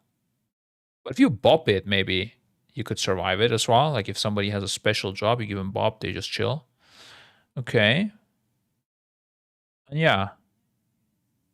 And if you really don't like someone, check if he has no crushing gravity and just go in with inverse gravity and knock him out of the platform into space. that would be fun as well. It's something you used to do as a mage, and you'd alter time back down on Archimond. The tricky part might be maybe to stack when the gravity is going opposite ways.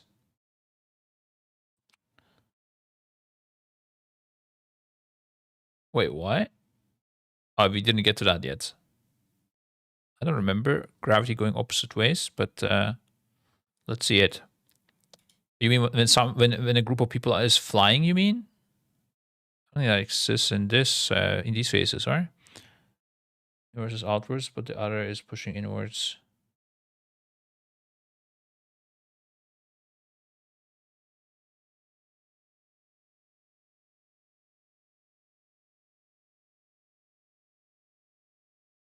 I don't know if I understood.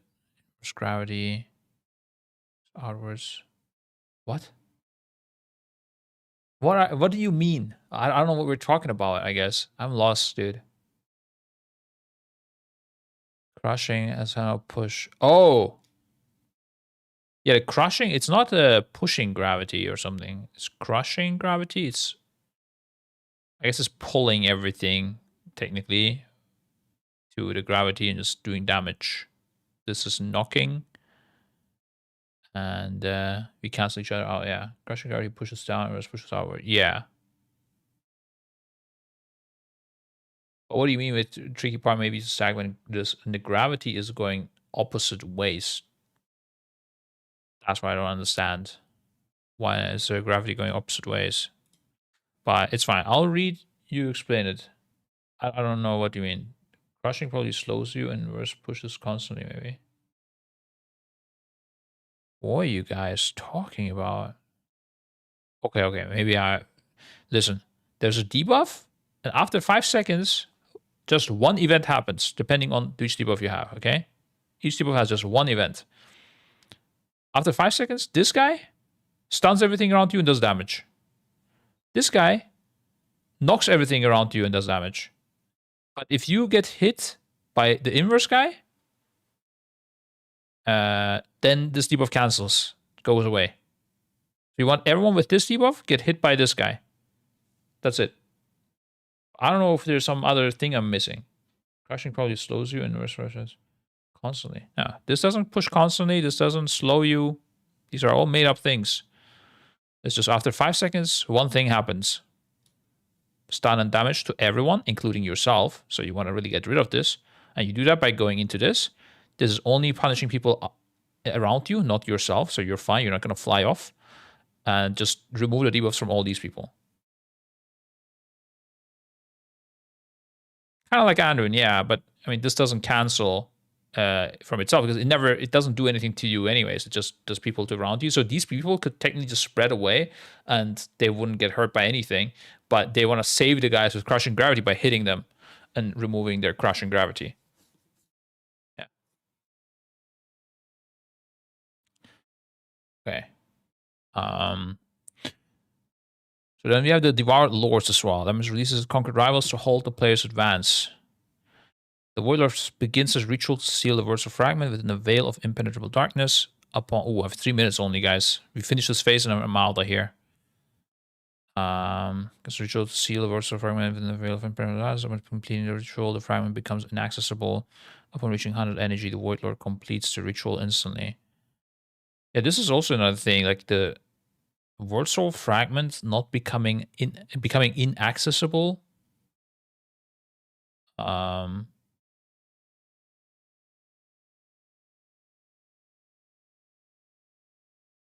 guess that means we wipe.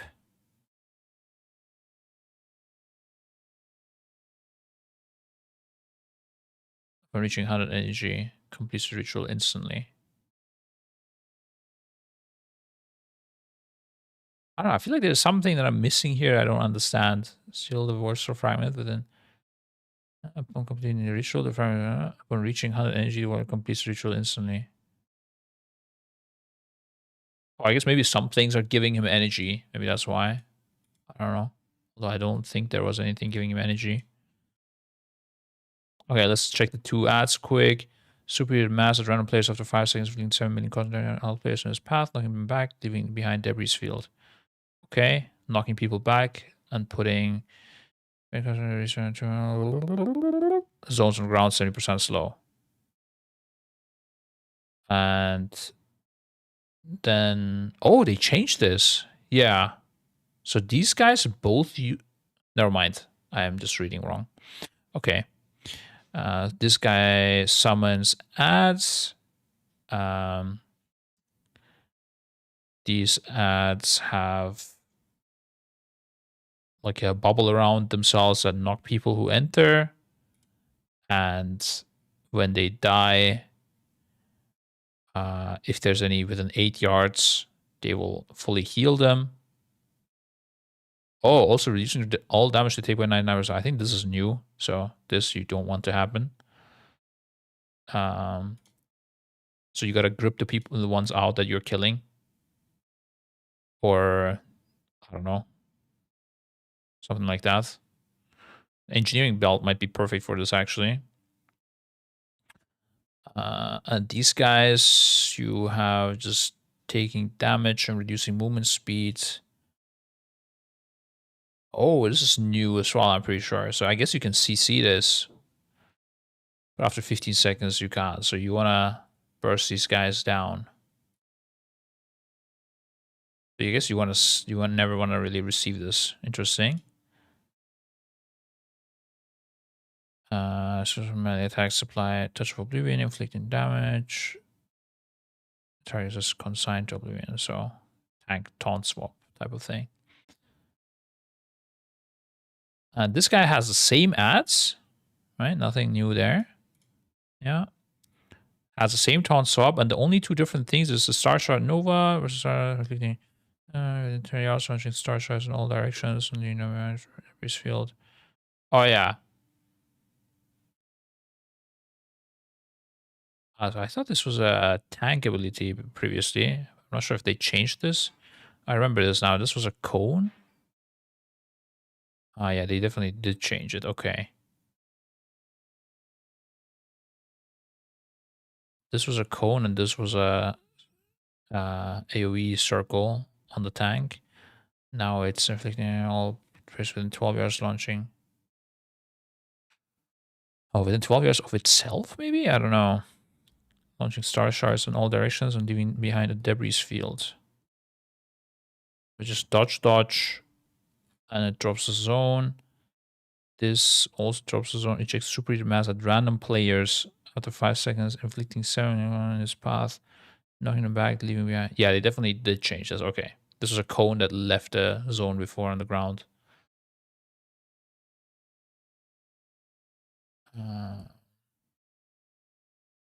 I wonder if this zone spawns from the people getting hit or if the ejected mass after 5 seconds.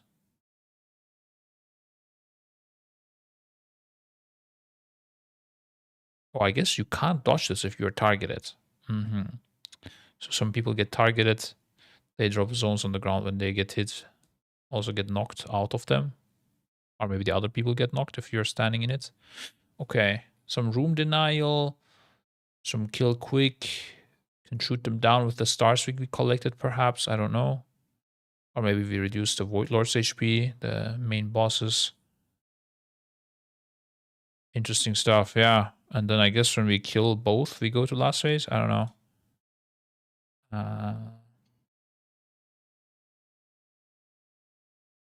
Counter from the players until attack damage begins to extinguish the stars. Yeah, alright. We won't read the last phase, guys. We have a meeting with the officers. And what am I gonna do in this meeting? We're gonna discuss the bosses. More bosses. And then what am I gonna do after? We're gonna discuss the bosses with the guild. And then what am I gonna do after? We're gonna play the bosses on PTR. And what are we gonna do after? We're gonna discuss how the PTR testing went. And then the next day starts. And then we repeat everything again. Let's fucking go. Except I don't think I'm gonna be streaming tomorrow. Let me see. For some reason, my calendar swapped to some different view. 1 sec. Weekly view. Tomorrow, I have scheduled a healthy late start to spend more time with the family because the weekend I'm fucked. But who knows? Maybe we become unhealthy and we stream again. Who knows? Reading the bosses on stream is way more fun than reading them alone. So, yeah. The 217 volt openings go yesterday. I was sick. I got really lucky on the last one. Actually, I didn't have a vault even to being real. I started not raiding again. Now that PTR is up, I put all my time into PTR, so I don't raid with the boys anymore. Last week I didn't raid. Feels bad. I told them to pull me out of the raids going forward. But I will spend more time with them off retail on PTR, so it's a lot of time with them, sadly. All right. Bye-bye, guys. I'm actually 4 minutes late. See you later. Actually, we have enough viewers to host someone. I'm guessing no one is streaming? Yeah, no one's streaming. All right. See you then.